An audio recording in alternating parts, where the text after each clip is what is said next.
बहुत समय पहले की बात है। एक प्राचीन नगर था जिसका नाम विपुलपुर था। यह नगर अपने वैभव, शांति और धार्मिकता के लिए विख्यात था। इस नगर में एक विशाल मंदिर था जो भगवान विष्णु और देवी लक्ष्मी को समर्पित था। नगर के लोग प्रतिदिन उस मंदिर में पूजा अर्चना करते थे और अपने जीवन की हर चुनौती के लिए भगवान से मार्गदर्शन मांगते थे। यद्यपि नगर समृद्ध था, परंतु जैसे जैसे समय बीतता गया, लोगों के हृदयों में असंतोष, लालच और व्यक्तिगत इच्छाएं बढ़ने लगीं। उन्हें सच्चे सुख का ज्ञान नहीं हो पा रहा था। इसी नगर में अनिकेत नाम का एक युवा रहता था। अनिकेत एक साधारण किसान परिवार से था, लेकिन उसके सपने बहुत बड़े थे। वह जीवन में बहुत दौलत और यश प्राप्त करना चाहता था, ताकि वह अपने परिवार और समाज में सम्मानित हो सके। वह अक्सर धार्मिक ग्रंथों का अध्ययन करता और एक कथा उसे बहुत प्रभावित करती, समुद्र मंथन की कथा। उसे विश्वास था कि यदि वह भी समुद्र मंथन की भांति अपने जीवन में कोई बड़ा कार्य करेगा, तो उसे जीवन का अमृत यानी सच्चा सुख और समृद्धि प्राप्त होगी। एक रात अनिकेत को स्वप्न आया। स्वप्न में उसे देवी लक्ष्मी दिखाई दी। देवी ने मधुर वाणी में कहा, अनिकेत, तुम समुद्र मंथन की कथा का गूढ़ अर्थ नहीं समझ रहे हो। सच्चा सुख और समृद्धि केवल बाहरी वस्त्रों, धन या सम्मान में नहीं है। जैसा कि देवताओं और असुरों ने मिलकर मंथन किया था, वैसे ही तुम्हें अपने भीतर का मंथन करना होगा। अपने विचारों, इच्छाओं और अज्ञानता को समझकर उसे शुद्ध करना होगा। तभी तुम्हें सच्चा सुख प्राप्त होगा। सुबह होते ही अनिकेत यह सपना भूल गया और फिर से अपनी दौलत और यश की तलाश में जुट गया। कुछ वर्षों की कठिन मेहनत और व्यापार के माध्यम से उसने अच्छा धन अर्जित किया। अब उसके पास सुंदर घर, अच्छे वस्त्र और समाज में मान सम्मान था। परंतु जितनी तेजी से उसकी संपत्ति बढ़ी, उतनी ही तेजी से उसका मन अशांत होता गया। उसके भीतर एक अजीब सी बेचैनी थी। दिन भर की भागदौड़ और भौतिक सुख सुविधाओं के बावजूद उसे शांति का अनुभव नहीं हो रहा था। एक दिन वह अपने पिता के पास गया और बोला, पिताजी, मेरे पास अब सब कुछ है, पर फिर भी मैं भीतर से सुखी नहीं हूं। मुझे ऐसा लगता है जैसे कुछ अधूरा है। उसके पिता, जो एक साधारण लेकिन ज्ञानवान व्यक्ति थे, मुस्कुराते हुए बोले, बेटा, समुद्र मंथन केवल बाहरी वस्तुओं का मंथन नहीं था। वह हमारे भीतर का मंथन था, देवताओं और असुरों का मंथन। देवता हमारे सद्गुण हैं और असुर हमारे विकार। जब तक हम अपने भीतर के असुरों का सामना नहीं करेंगे, तब तक हमें सच्चा अमृत नहीं मिलेगा। असली अमृत यानी सुख हमारे मन की शांति और संतोष में है। पिता की यह बात अनिकेत के दिल को छू गई, लेकिन उसे पूरी तरह से समझ में नहीं आई। वह अब भी सोचता था कि शायद दौलत ही सच्चा सुख है। तभी एक दिन नगर में एक महात्मा आए। महात्मा का आशीर्वाद लेने के लिए अनिकेत भी उनके पास पहुंचा। उसने महात्मा से पूछा, गुरुदेव, क्या धन और समृद्धि ही जीवन का सच्चा सुख है? महात्मा मुस्कुराए और बोले, धन और समृद्धि आवश्यक हैं, परंतु वे सच्चा सुख नहीं देते। समुद्र मंथन की कथा को याद करो। जब मंथन हुआ तो पहले विष निकला। यह विष हमारे अंदर की नकारात्मकताओं और लालच का प्रतीक है। इसे पीना यानी इन्हें स्वीकार कर उनका परित्याग करना शिव का कार्य था। इसके बाद ही अमृत प्राप्त हुआ। तुम्हें भी अपने भीतर का मंथन करना होगा।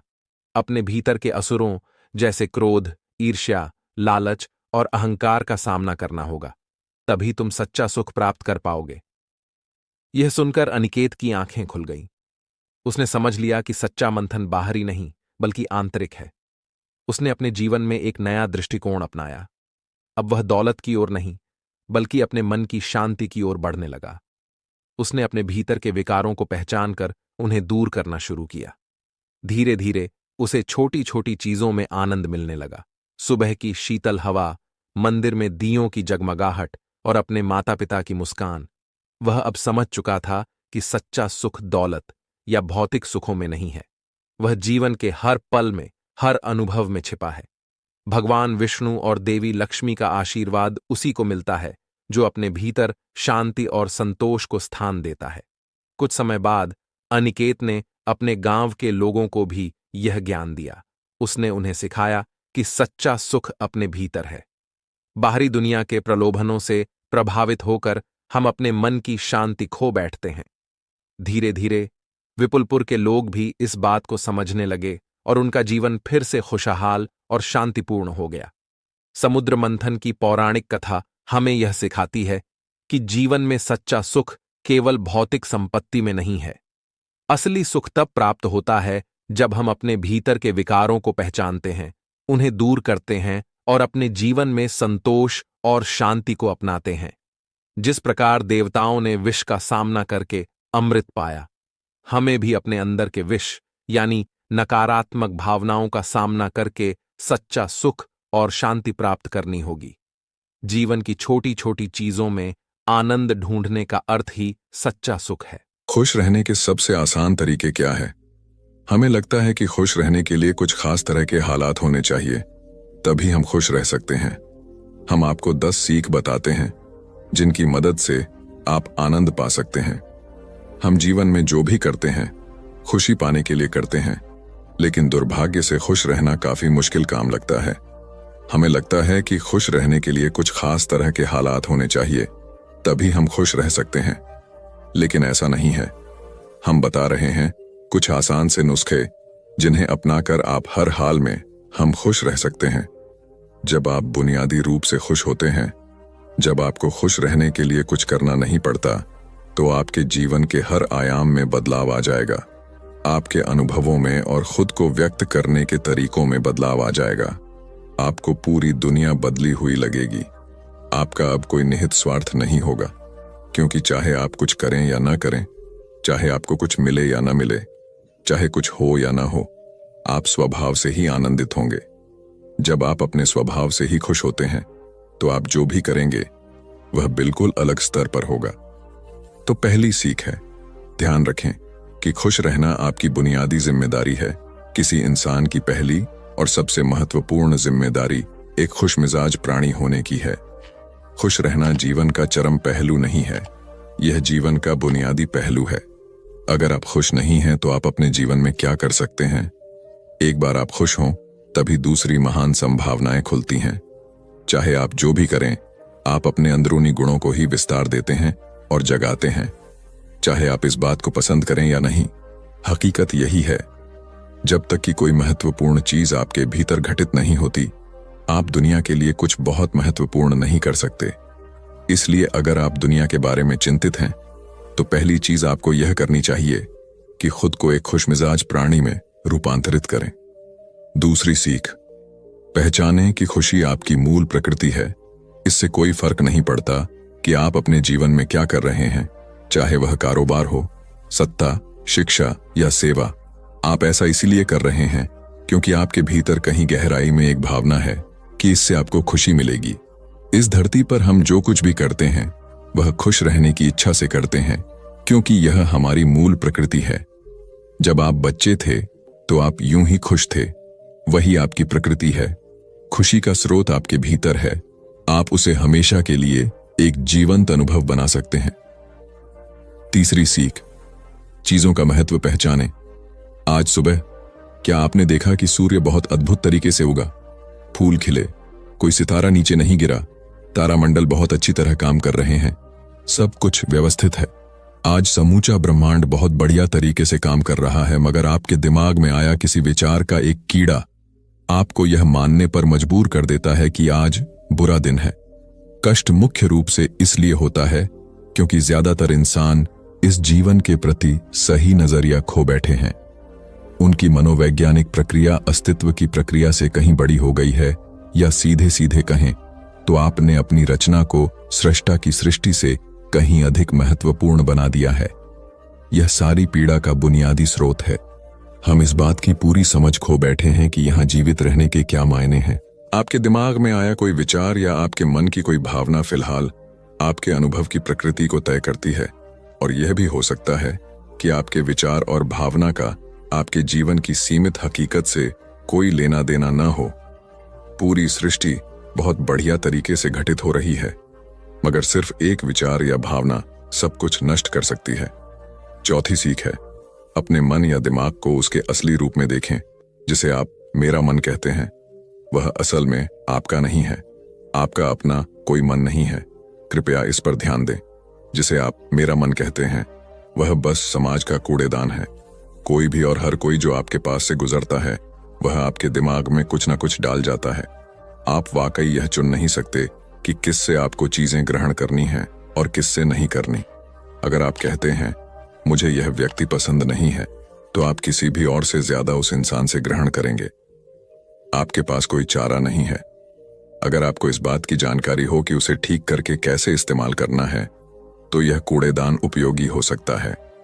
असर और जानकारी का यह ढेर जो आपने जमा किया है, वह सिर्फ दुनिया में जीवित रहने के लिए उपयोगी है। आप कौन हैं, इससे उसका कोई संबंध नहीं है। 5वीं सीख, मन से अपने बुनियादी अस्तित्व की ओर बढ़ें। जब हम किसी आध्यात्मिक प्रक्रिया की बात करते हैं, तो हम मन से अपने बुनियादी अस्तित्व की ओर जाने की बात करते हैं। जीवन का संबंध इस सृष्टि से है जो यहाँ मौजूद है। उसे पूरी तरह जानना और उसके असली रूप में उसका अनुभव करना, अपने मन मुताबिक उसे विकृत न करना ही जीवन है। अगर आप अस्तित्व की हकीकत की ओर बढ़ना चाहते हैं, तो सरल शब्दों में आपको बस इस बात का ध्यान रखना होगा कि जो आप सोचते हैं वह महत्वपूर्ण नहीं है, जो आप महसूस करते हैं वह महत्वपूर्ण नहीं है। आप जो सोचते हैं उसका हकीकत से कोई लेना देना नहीं है, उसका जीवन के लिए कोई बड़ा महत्व नहीं है। मन बस उन फालतू चीजों में उलझा रहता है जो आपने कहीं और से इकट्ठा किया है। अगर आपको वह महत्वपूर्ण लगता है, तो आप कभी उसके परे नहीं देख पाएंगे। आपका ध्यान स्वाभाविक रूप से उस दिशा में जाता है जिसे आप महत्वपूर्ण मानते हैं। अगर आपके विचार और आपकी भावनाएं आपके लिए अहम हैं, तो स्वाभाविक रूप से आपका सारा ध्यान वहीं होगा। मगर यह सिर्फ एक मनोवैज्ञानिक हकीकत है। इसका अस्तित्व में मौजूद चीजों से कोई लेना देना नहीं है। कष्ट हम पर बरसाया नहीं जाता, उसे पैदा किया जाता है, और उसे बनाने वाला कारखाना आपके मन में है। अब इस कारखाने को बंद करने का समय है। 6ठी सीख, सब कुछ पाने की कोशिश न करें, अभिव्यक्त करना शुरू करें। आज हम इतने जोर शोर से खुशी की तलाश कर रहे हैं कि धरती का जीवन ही खतरे में पड़ गया है। खुशी की तलाश में न रहें, दुनिया में अपनी खुशी को अभिव्यक्त करना जानें। अगर आप मुड़कर अपने जीवन को देखें, तो आपके जीवन के सबसे खूबसूरत पल वे थे जब आप अपनी खुशी को अभिव्यक्त कर रहे थे, न कि जब आप उसकी तलाश कर रहे थे। जो आप बचाते हैं वह कभी आपका गुण नहीं होगा। जो आप फैलाते हैं, जो आप बिखेरते हैं, वह आपका गुण होगा। अगर आप अपनी खुशी को बचा बचा कर रखेंगे, तो जीवन के अंत में कोई ऐसा नहीं कहेगा उसने अपने अंदर खुशी का एक एक अंश बचा कर रखा, वह बहुत खुशी के साथ मरा। वे कहेंगे यह भयानक प्राणी अपनी जिंदगी में कभी मुस्कुराया तक नहीं। लेकिन अगर आप हर दिन अपनी खुशी और प्यार को फैलाएंगे, तो लोग कहेंगे अरे वह एक खुश मिजाज और प्यार करने वाला इंसान था। 7वीं सीख, पंटर, सुख और दुख में मुस्कुराइए। सुबह जब आप उठते हैं, तो पहली चीज आपको यह करनी चाहिए कि आप मुस्कुराएं। किस पर? किसी पर नहीं, क्योंकि आप जगे, यह कोई छोटी बात नहीं है। लाखों लोग जो कल रात सोए थे आज नहीं उठे, मगर आप और मैं उठे। क्या यह बहुत बढ़िया बात नहीं है कि आप जगे? इसलिए अपने जगने पर मुस्कुराइए। इसके बाद आसपास देखिए, और अगर कोई है तो उन्हें देखकर मुस्कुराइए। बहुत सारे लोगों के साथ ऐसा हुआ कि उनका कोई प्रियजन आज सुबह नहीं जगा। आपको जो भी लोग प्यारे हैं वे जगे। वाह, ये तो बहुत अच्छा दिन है ना? फिर बाहर जाइए और पेड़ों को देखिए, वे भी पिछली रात को नष्ट नहीं हुए। बहुत से लोगों को यह अजीब लग सकता है, मगर आपको इसका महत्व तब पता चलेगा जब आपका कोई प्रियजन सुबह नहीं उठेगा। इसका महत्व जानने के लिए तब तक का इंतजार न करें। यह कोई अजीब या हंसने वाली बात नहीं है।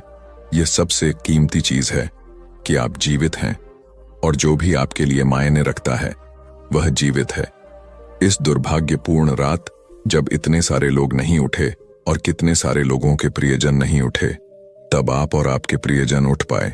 क्या यह शानदार चीज नहीं है? इसका महत्व समझें और कम से कम मुस्कुराएं। कुछ लोगों को प्यार से देखना सीखें। 8वीं सीख, खुद को याद दिलाएं। बहुत से लोगों को यह सब भूलने में बस घंटा भर लगता है, और जल्दी ही उनका रेंगने वाला दिमाग किसी को काटने के लिए आतुर हो जाता है। इसलिए हर घंटे खुद को एक खुराक दें, जीवन की अहमियत याद दिलाएं। अगर आप बहुत ही संवेदनहीन हैं तो हर आधे घंटे में खुद को याद दिलाएं। अगर आप भीषण रूप से संवेदनहीन हैं तो खुद को हर 5 मिनट पर याद दिलाएं। अपने आप को याद दिलाने में बस 10 सेकंड लगते हैं। आप इसे बस 2 सेकंड में भी कर सकते हैं। मैं जीवित हूं, तुम जीवित हो, और क्या चाहिए। 9वीं सीख, जो आपके अंदर है उसे बदलें। वर्तमान में आपके जीवन की गुणवत्ता उन कपड़ों से तय नहीं होती जो आप पहनते हैं। वह आपकी शैक्षिक योग्यताओं, आपकी परिवार की स्थिति या आपके बैंक बैलेंस से तय नहीं होती। आपके जीवन की गुणवत्ता इस पर निर्भर करती है कि आप अपने भीतर कितने शांत और खुश हैं। निश्चित रूप से जिसे भोजन नहीं मिलता और जिसके पास जीवित रहने के लिए जरूरी बुनियादी चीजों की कमी है, वह शारीरिक रूप से बहुत कष्ट में होगा। इस पर ध्यान दिए जाने की जरूरत है। ऐसे लोगों के लिए हमें उन बुनियादी चीजों की व्यवस्था करनी होगी, मगर बाकियों के लिए उनकी जरूरतें एक अंतहीन सूची है। आपको लगता है कि कार चला रहा आदमी सड़क पर पैदल चल रहे आदमी से ज्यादा खुश है? नहीं, आपके पास क्या है उससे यह तय नहीं होता। यह इस पर निर्भर करता है कि वे उस समय कैसा महसूस कर रहे। 10वीं और आखिरी सीख, अपने आप को दूसरों से तुलना करना छोड़ दें। ज्यादातर लोग इसलिए दुखी नहीं होते क्योंकि उनके पास किसी चीज की कमी होती है। वे दुखी इसलिए होते हैं क्योंकि वे खुद की तुलना किसी और से करते हैं। आप एक मोटरबाइक चला रहे हैं, आप किसी को मर्सिडीज चलाते देखते हैं और खुद को दुखी कर लेते हैं। साइकिल पर चलने वाला कोई व्यक्ति आपको मोटरबाइक पर देखता है और यह उसके लिए लिमोसीन है। पैदल चलता कोई व्यक्ति साइकिल को देखकर सोचता है, अरे वाह, अगर मेरे पास सिर्फ यह साइकिल होती तो मैं अपनी जिंदगी में क्या क्या कर लेता। यह एक बेवकूफाना खेल है जो चलता रहता है। जो लोग खुश रहने के लिए बाहरी हालात पर निर्भर रहते हैं, वे कभी अपनी जिंदगी में सच्ची खुशी नहीं महसूस कर पाएंगे। निश्चित रूप से अब समय है कि हम अपने अंदर झांकें और देखें कि हम किस तरह खुशहाली में रह सकते हैं। जीवन के अपने अनुभव से आप साफ साफ देख सकते हैं कि सच्ची खुशी आपको तभी मिलती है जब आपके अंतर्मन में बदलाव आता है। जब आप खुश होने के लिए बाहरी स्थितियों पर निर्भर होते हैं तो आपको समझना चाहिए कि बाहरी हालात कभी भी 100% आपके अनुकूल नहीं होते। जब यह हकीकत है तो कम से कम इस एक इंसान यानी कि आप को उस तरह रहना चाहिए जैसे आप रहना चाहते हैं। अगर आप अपने अंदर उस तरह होते हैं जिस रूप में आप खुद को रखना चाहते हैं तो आप कुदरती तौर पर खुश होंगे। यह कोई ऐसी चीज नहीं है जिसे आपको खोजना पड़े। अगर आप अपनी मूल प्रकृति में वापस चले जाते हैं तो आप सिर्फ खुश ही रहेंगे। हमारी दूसरी कहानी है अपने मन पर नियंत्रण कैसे करें। आज हम आपको मन पर नियंत्रण करने के 10 उपाय बताएंगे। अगर आप फॉलो करते हैं तो यकीनन आप अपने मन पर नियंत्रण कर पाएंगे। तो चलिए दोस्तों, हम आपको एक एक करके समझाते हैं। अपने मन को नियंत्रित करने के लिए 10 युक्तियां। हमारे मन में अक्सर दिन भर में इतने सारे विचार आते हैं कि यह महसूस करना मुश्किल हो जाता है कि हम उन पर पूरी तरह से नियंत्रण रख पा रहे हैं। कभी कभी ऐसा लगता है कि वे आपके दिमाग पर हावी हो गए हैं। आप एक ऐसे दिन के बाद बिस्तर पर लेट रहे हैं जो कभी खत्म होता नहीं दिख रहा था। आपका शरीर थका हुआ है और आपके तकिए आपको बुला रहे हैं, लेकिन जैसे ही आप बिस्तर पर लेटते हैं आपका दिमाग पागल हो जाता है। ये विचार अचानक से आपके दिमाग में आते हैं और आपको नहीं पता कि इनके बारे में क्या करना है। अचानक आप तनाव में आ जाते हैं और आपको लगता है कि आप कभी सो नहीं पाएंगे। तब आपको पता चलेगा कि आपको अपने मन को नियंत्रित करना सीखना होगा। आप सीख सकते हैं कि उन अवांछित नकारात्मक विचारों को अधिक सकारात्मक सोच के लिए कैसे बदला जाए। यह आपकी उंगलियों के इशारे से नहीं होगा, लेकिन निरंतर प्रयास से आप अपने विचारों को अधिक उत्पादक, सकारात्मक चीजों पर केंद्रित करने में सक्षम होंगे। आइए जानें कि अपने विचारों को नियंत्रित करना क्यों महत्वपूर्ण है और हमारे विचार हमारे शरीर के बाकी हिस्सों से किस प्रकार जुड़े हुए हैं। अवांछित विचार क्या हैं? हम जानते हैं कि सकारात्मक सोच और आशावाद वास्तव में हमारे स्वास्थ्य और शारीरिक कल्याण में सुधार कर सकते हैं। लेकिन अवांछित विचार हमें नकारात्मक भावनाओं से भर सकते हैं और हमें पराजित महसूस करा सकते हैं। वे हमें अतीत में उलझाकर या भविष्य के बारे में चिंतित महसूस कराकर वर्तमान क्षण से दूर ले जाते हैं। अवांछित विचारों के साथ हम नकारात्मक आत्मचर्चा से जूझ सकते हैं, क्योंकि हम कम आत्मविश्वास महसूस करते हैं, अधिक आत्मसंदेह करते हैं और हमारा आत्मसम्मान कम होता है। कभी कभी ये नकारात्मक विचार स्वतः स्फूर्त लग सकते हैं। शायद किसी बात ने आपको किसी ऐसे दोस्त की याद दिला दी हो जिसे आपने खो दिया हो, या कोई अवसर चूक गया हो। उस समय आपके अवांछित विचार आपके काम को नुकसान पहुंचा सकते हैं या आपको कुछ नया करने से रोक सकते हैं। और अगर आप अपने मानसिक स्वास्थ्य से जूझ रहे हैं तो यह और भी बुरा हो सकता है। शोध से पता चला है कि अवसाद अधिक नकारात्मक विचार पैदा करता है, जिससे आपके अपने मन को नियंत्रित करना कठिन हो जाता है। अगर हम अपने विचारों पर नियंत्रण पाने के लिए प्रयास नहीं करते हैं तो हमारे अवांछित विचार हमारे समग्र स्वास्थ्य पर नकारात्मक प्रभाव डाल सकते हैं। अगर आपको लगता है कि अवांछित विचारों से जूझने वाले आप अकेले नहीं हैं, तो आप अकेले नहीं हैं। बेटर अप में हमारे कोच स्वस्थ स्वास्थ्य के निर्माण की दिशा में काम करते समय सहायता और मार्गदर्शन प्रदान करते हैं।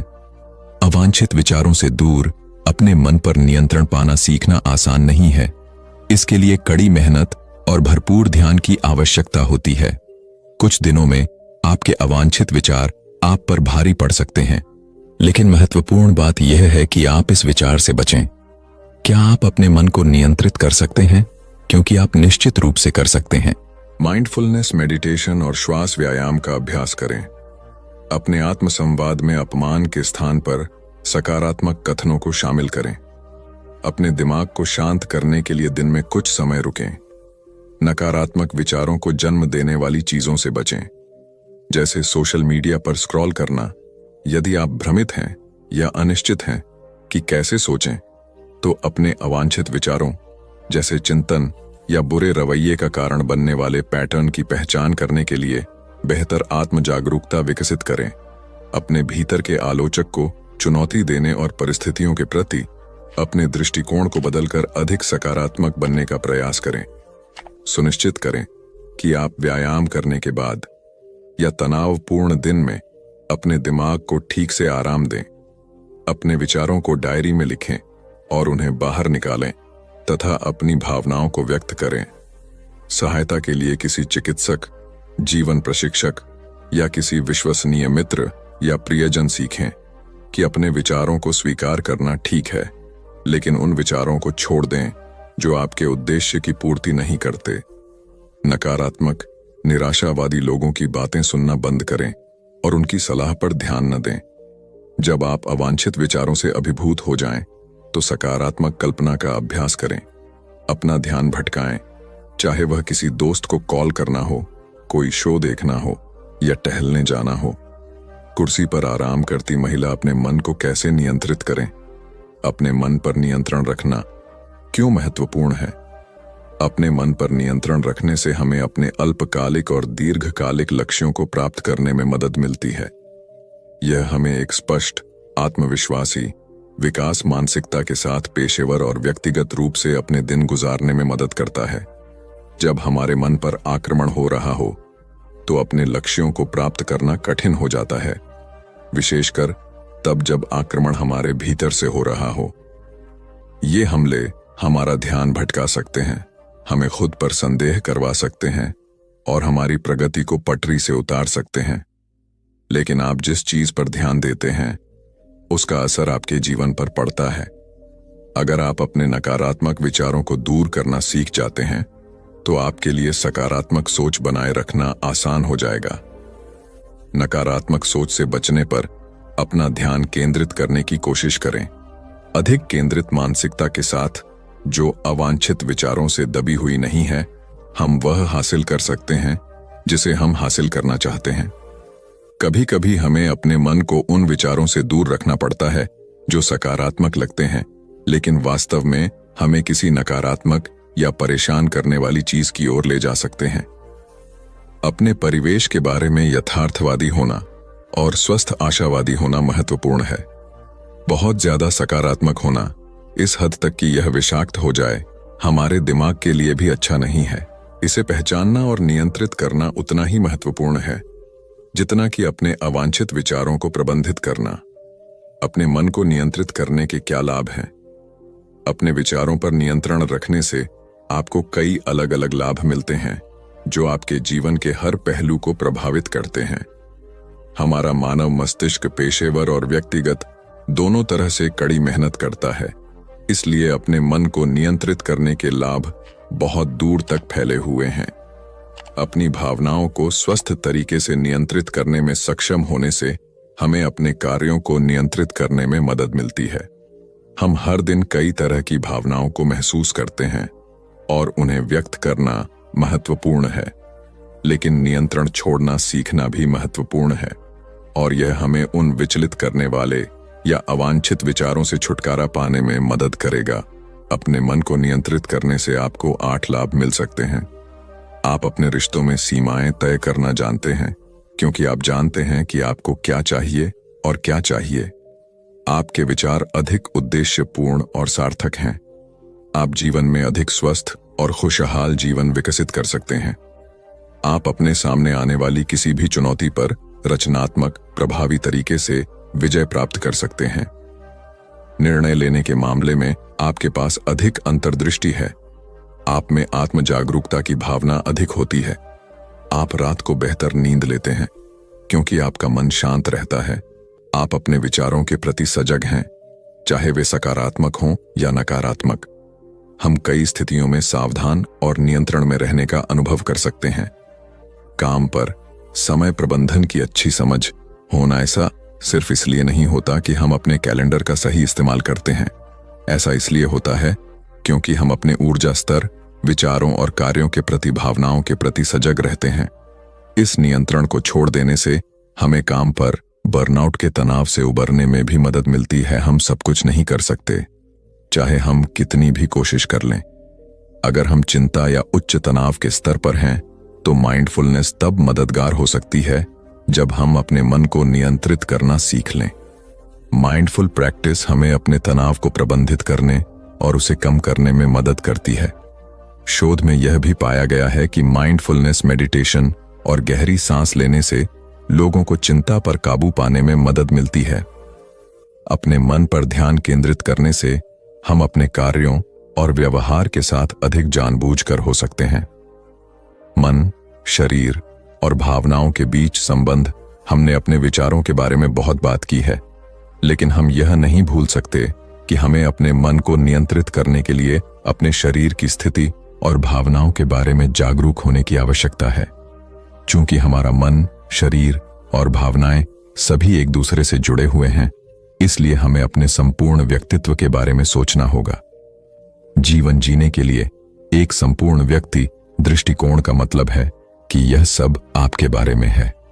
आप ड्राइवर की सीट पर हैं और विस्तार से बता रहे हैं कि आप क्या महसूस करते हैं, आपका शरीर कैसा काम कर रहा है और आपके दिमाग में क्या चल रहा है, और प्रत्येक भाग उतना ही महत्वपूर्ण है जितना कि अगला। जब आप अपने अवचेतन मन को नियंत्रित करना सीखने की कोशिश कर रहे हैं और इसके विपरीत, तो आप अपने भौतिक शरीर को कैसा महसूस होता है इसकी उपेक्षा नहीं कर सकते। हमारे मन, शरीर और आत्मा के बीच संतुलन बनाने का प्रयास, इससे हमें समग्र रूप से स्वस्थ रहने में मदद मिलेगी और हमारे निजी और पेशेवर जीवन को विपरीत नहीं माना जा सकता। अगर हमारा निजी जीवन स्वस्थ है लेकिन हमारा करियर हम पर भारी पड़ रहा है, तो हमारा समग्र स्वास्थ्य प्रभावित होता है। अपने करियर में सफल होने के लिए यह भी जरूरी है कि हम रात को ठीक से सोएं, संतुलित भोजन करें और सामाजिक संबंध बनाएं।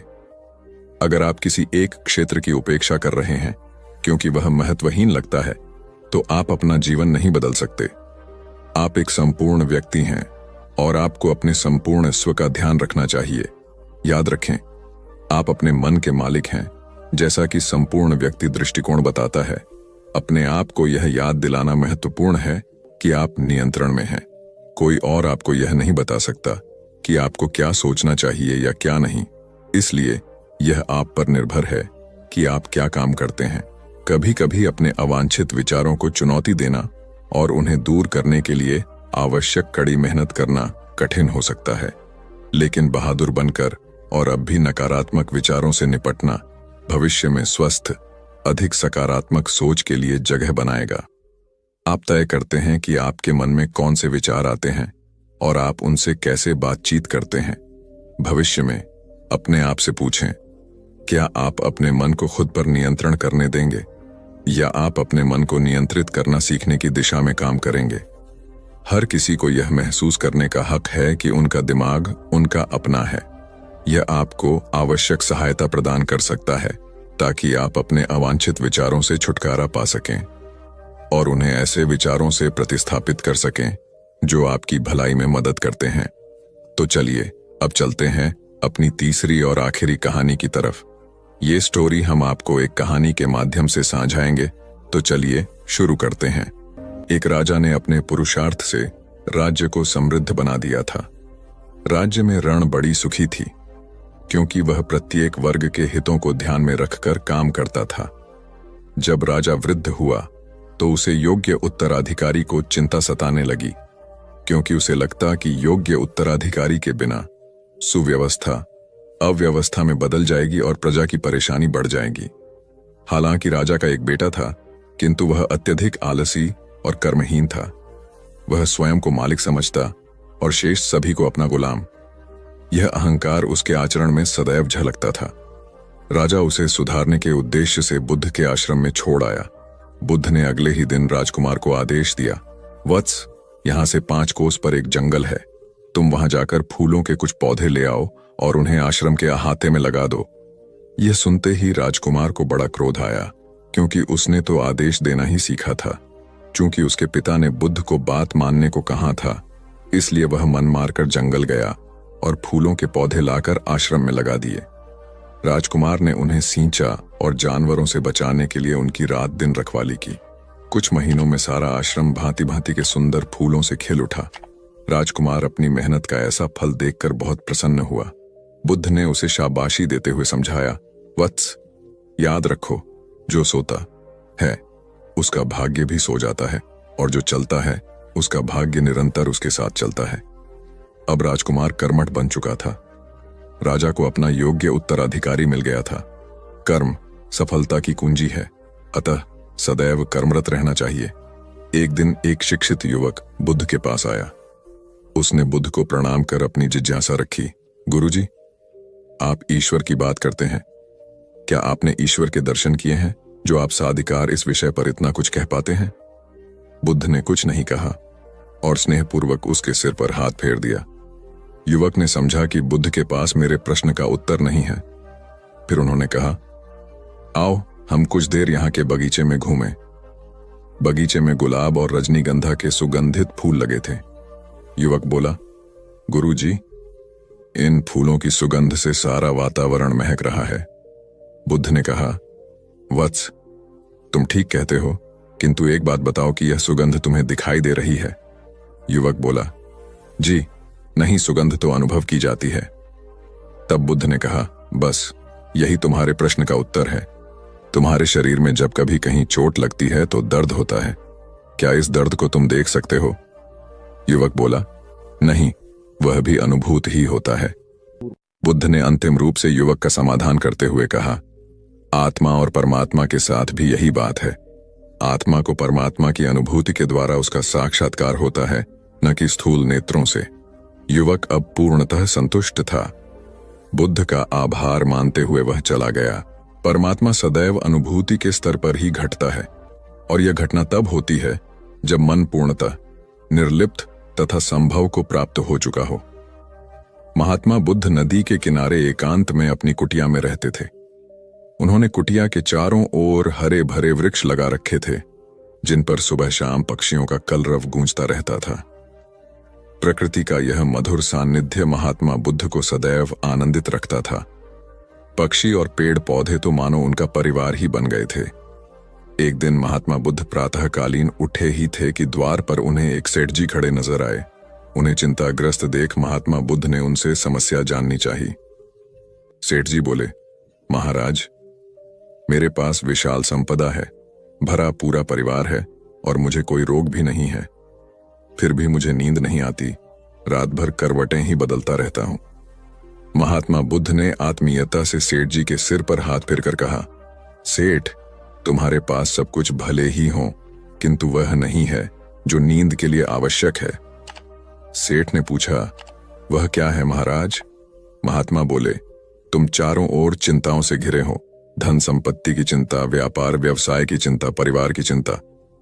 स्मरण रखो कि चिंता चैन में शत्रुता है। सेठ ने इससे बचने का उपाय पूछा तो उन्होंने कहा, तुम प्रकृति से शिक्षा ग्रहण करो। पेड़ पौधे, फूल, पानी और प्रकाश के रूप में उसकी अनंत संपदा चारों ओर बिखरी हुई है, किंतु वह चिंता मुक्त है। अपनी इस दौलत को पूरी दुनिया पर दोनों हाथों से सत्य लुटाती रहती है। तुम यदि उससे प्रेरणा लेकर अपना जीवन भी उसके अनुरूप बना लोगे तो तुम्हें न केवल नींद आएगी बल्कि अतीव शांति महसूस होगी। सेठ ने महात्मा बुद्ध की बात का मर्म समझा और लोक कल्याण की राह पर चल पड़ा। धन और ज्ञान देने से बढ़ते ही हैं, इसलिए इनके संग्रह के साथ साथ इनके दान की वृत्ति भी रखनी चाहिए। एक गरीब किसान गौतम बुद्ध का बहुत बड़ा भक्त था। एक दिन वह बुद्ध के पास आया और अपने गांव आने का आग्रह किया। बुद्ध उसके गांव पहुंचे तो सारा गांव उन्हें देखने व सुनने के लिए उमड़ पड़ा, किंतु वह किसान नहीं आया। हुआ यह कि उसी दिन किसान के बैलों की जोड़ी कहीं खो गई। किसान इस दुविधा में रहा कि बुद्ध का प्रवचन सुने या अपने बैलों को खोजे। काफी सोचने के बाद उसने अपने बैलों को खोजने का निर्णय किया। घंटों भटकने के बाद बैल मिले। थकाहारा किसान घर आया और भोजन कर सो गया। अगले दिन वह अति संकोच से क्षमा प्रार्थी बन बुद्ध के पास पहुंचा तो वे बड़े स्नेह से बोले, मेरी दृष्टि में यह किसान मेरा सच्चा अनुयायी है। इसने उपदेश से अधिक महत्व कर्म को दिया। यदि यह कल बैलों को न ढूंढते हुए उपदेश सुनता तो मेरी बातें इसकी समझ में नहीं आती, क्योंकि मन बैलों में अटका रहता। इसने कर्म को महत्व देकर प्रशंसनीय काम किया। सार यह है कि हम जहां जिस भूमिका में हों उसका ईमानदारी से निर्वाह करें। यही सच्ची आध्यात्मिकता है, क्योंकि प्रत्येक धर्म कर्म को ही सर्वोपरि महत्व देता है। गौतम बुद्ध को उनके अनुयायी यदि स्नेह से कहीं बुलाते तो वे अवश्य जाते। फिर जब बुद्ध पहुंचते तो श्रोताओं की भारी भीड़ उमड़ पड़ती। बुद्ध के वचनों में जो अमृतत्व होता था उसका पान करना सभी को प्रीतिकर लगता था।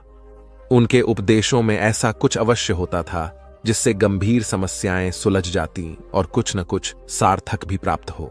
सार यह है कि हम जहां जिस भूमिका में हो उसका ईमानदारी से निर्वाह करें। यही सच्ची आध्यात्मिकता है, क्योंकि प्रत्येक धर्म कर्म को ही सर्वोपरि महत्व देता है। गौतम बुद्ध के पास उनका प्रिय शिष्य पूर्ण पहुंचा। बुद्ध ध्यानावस्था में बैठे थे। पूर्ण के पहुंचने पर उन्होंने आंखें थोड़ी सी खोली और पूर्ण से आने का कारण पूछा तो उसने कहा, मैं धर्म प्रचार के लिए जाना चाहता हूं, आपकी आज्ञा चाहिए। बुद्ध मुस्कुराए और कहा कि पूर्ण, धर्म की राह बहुत मुश्किल है। तुम लोगों को अच्छी बातें बताने जाओगे और लोग तुम पर नाराज होंगे। हो सकता है कि अपशब्द भी कहे। इस पर पूर्ण ने कहा, कोई बात नहीं, मैं यह सोचकर उनकी बातों पर ध्यान नहीं दूंगा कि उन्होंने अपशब्द ही कहे, पिटाई तो नहीं की। बुद्ध बोले, हो सकता है कि कुछ लोग हाथ उठा दें। पूर्ण ने कहा, तब मैं यह सोचकर उन्हें क्षमा कर दूंगा कि उन्होंने मुझ पर शस्त्रों से प्रहार तो नहीं किया। बुद्ध फिर बोले, हे पूर्ण, हो सकता है कि कुछ लोग तुम पर शस्त्रों का भी उपयोग करें। पूर्ण ने उत्तर दिया, तब मैं यह सोचकर उनके प्रति कोई प्रतिकार की भावना नहीं रखूंगा कि उन्होंने मुझे मारा, पर जान से तो नहीं मार डाला, मुझे जीवित छोड़ दिया। बुद्ध ने फिर कहा, और यदि तुम्हारे प्राण ही ले लिए तब? पूर्ण ने तत्क्षण सिर झुकाकर कहा, तब मैं उनका आभारी रहूंगा कि उन्होंने धर्म के मार्ग पर मेरे प्राणों का उत्सर्ग करने में मेरी सहायता की। मैं उनके प्रति कृतज्ञ रहूंगा। तब बुद्ध ने आंखें खोली और आशीर्वाद देकर अनुमति दी तथा पूर्ण से कहा, अब तुम धर्म प्रचार करने के पात्र हो। जो किसी में भी कोई दोष न देखे वही सच्चा है। अच्छाई के मार्ग पर चलना बहुत मुश्किल काम है। जो इस राह पर चलता है उसके मार्ग में अनेक बाधाएं आती हैं, लेकिन जो व्यक्ति किसी में भी दोष न देखे वही बाधाओं को सहजता से पार कर अपने लक्ष्य को पूरा कर पाता है। एक बार गौतम बुद्ध जब वन से गुजर रहे थे, तब एक राक्षसी हाथ में तलवार लेकर प्रकट हुई और कहा, अरे बुद्ध, आज तुम्हारे प्रेम को मेरी घृणा के सामने झुकना ही पड़ेगा। आज तुम्हारे जीवन का अंतिम दिन है। बुद्ध ने मुस्कुराते हुए उत्तर दिया, मैं घृणा, उपहास और द्वेष के आगे नतमस्तक नहीं होऊंगा। मैं निंदा, प्रशंसा अथवा उपहास किसी से भी प्रभावित नहीं होता। तुम मुझसे इतनी घृणा करती हो, पर मैं तो तुमसे भी प्रेम करता हूं।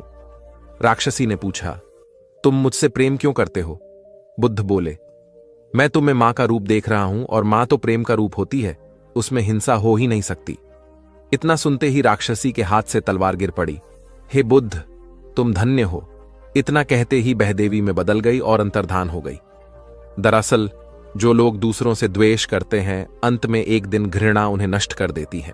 घृणा से घिरे हुए लोगों को एक दिन घृणा ले डूबती है। प्रेम सत्य के आवरण से ढका होता है। सत्य से जुड़ा हुआ व्यक्ति सदैव आनंद में जीता है। सत्य को केवल अपने तक सीमित मत रखो, उसे अपने कर्मों में ढालना होगा। सत्य रूपी गुलाब की खुशबू है कर्म। अपने कर्म को प्रेम और सत्य में डुबोकर करो।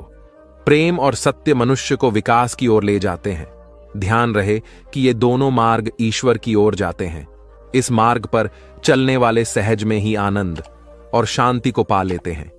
गौतम बुद्ध भ्रमण करते हुए वैशाली नगर के वन विहार में पहुंचे।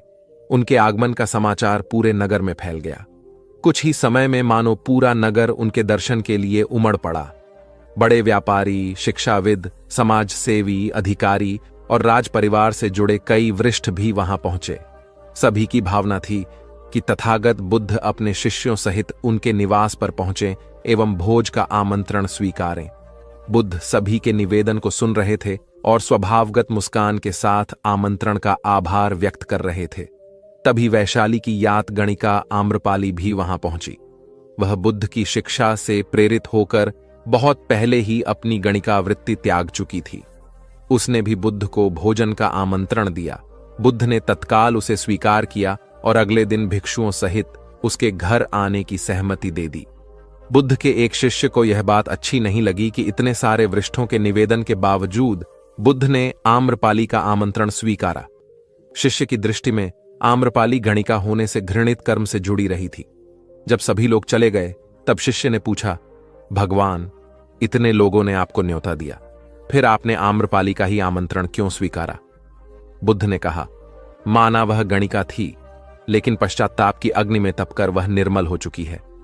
यदि कोई व्यक्ति इस निर्मलता को प्राप्त कर ले तो वह उनसे भी श्रेष्ठ हो जाता है, जो ऐसे किसी घृणित कर्म में लीन न रहे हों। ऐसे व्यक्ति का आमंत्रण स्वीकारने में संकोच नहीं होना चाहिए। कोई व्यक्ति जब तक बुरे कामों में संलग्न रहता है, तब तक उससे दूरी रहे तो ठीक है, लेकिन जो बुरे कामों को छोड़ दे, उसे स्वीकार करने में संकोच नहीं करना चाहिए। इससे उसकी अच्छाई की ओर बढ़ने की भावना को बल मिलता है। गौबुद्ध के जीवन की एक घटना है। उन्होंने नियम बना रखा था कि वे अपने संघ में स्त्रियों को स्थान नहीं देंगे। स्त्रियों के लिए भिक्षु होने की दीक्षा उन्होंने वर्जित कर रखी थी। एक समय गौतम बुद्ध एक गांव में ठहरे हुए थे। वहां महाप्रजापति गौतमी उनके पास पहुंची। उन्होंने बुद्ध से कहा, आप स्त्रियों को भी दीक्षा दें। किंतु बुद्ध ने अस्वीकार कर दिया। अनेक स्त्रियां इकट्ठी हुईं और उन्होंने विचार किया कि कैसे गौतम बुद्ध से स्वीकृति प्राप्त की जाए। स्त्रियों ने निर्णय लिया कि स्वयं सेविकाएं बनकर गौतम बुद्ध के समक्ष पहुंचा जाए। गौतमी ने अपने बाल काटे, भिक्षु के वस्त्र पहने और अनेक स्त्रियों के साथ बुद्ध के सामने पहुंच गई।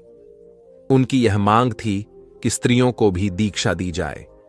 बुद्ध ने उनकी बात को स्वीकार नहीं किया। स्त्रियां निराश हुईं। जब बुद्ध के एक शिष्य आनंद ने स्त्रियों को देखा, उनके पांव सूजे हुए थे, उन पर धूल चढ़ी हुई थी, उनकी आंखों से आंसू बह रहे थे। उन्होंने पूछा, क्या बात है? स्त्रियों ने कहा, बुद्ध उनके धर्म और नियम के अनुसार हमें भिक्षु होने की दीक्षा नहीं दे रहे हैं। जब आनंद ने व्यक्तिगत रूप से बुद्ध से निवेदन किया, बुद्ध को उन्होंने याद दिलाया, इस समय यह सामाजिक मान्यता है कि स्त्रियां मोक्ष की अधिकारी नहीं हैं, पुरुषों के मुकाबले निम्न हैं।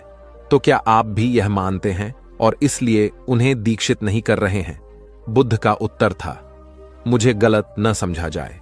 मेरी मान्यता है कि पुरुष की तरह ही स्त्री भी निर्वाण प्राप्त कर सकती है, लेकिन मैं कुछ व्यावहारिक कारणों से स्त्रियों को संघ में शामिल करने और दीक्षा देने की स्वीकृति प्रदान नहीं कर रहा हूं।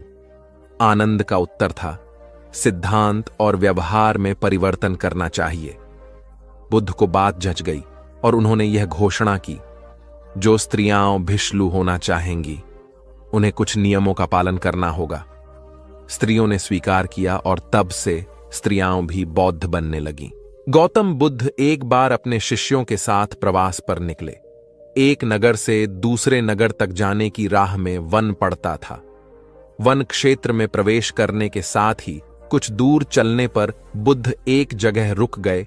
पीछे आ रहे शिष्यों का समूह भी उन्हें देख उसी स्थान पर रुका, लेकिन वहां रुके रहना शिष्यों के लिए मुश्किल हो गया, क्योंकि सामने एक क्षत विक्षत शव पड़ा था और उसकी दुर्गंध वातावरण में फैल रही थी। शिष्यों ने अपने वस्त्र से नाक बंद कर ली, लेकिन बुद्ध शव की ओर टकटकी लगाए देखते रहे।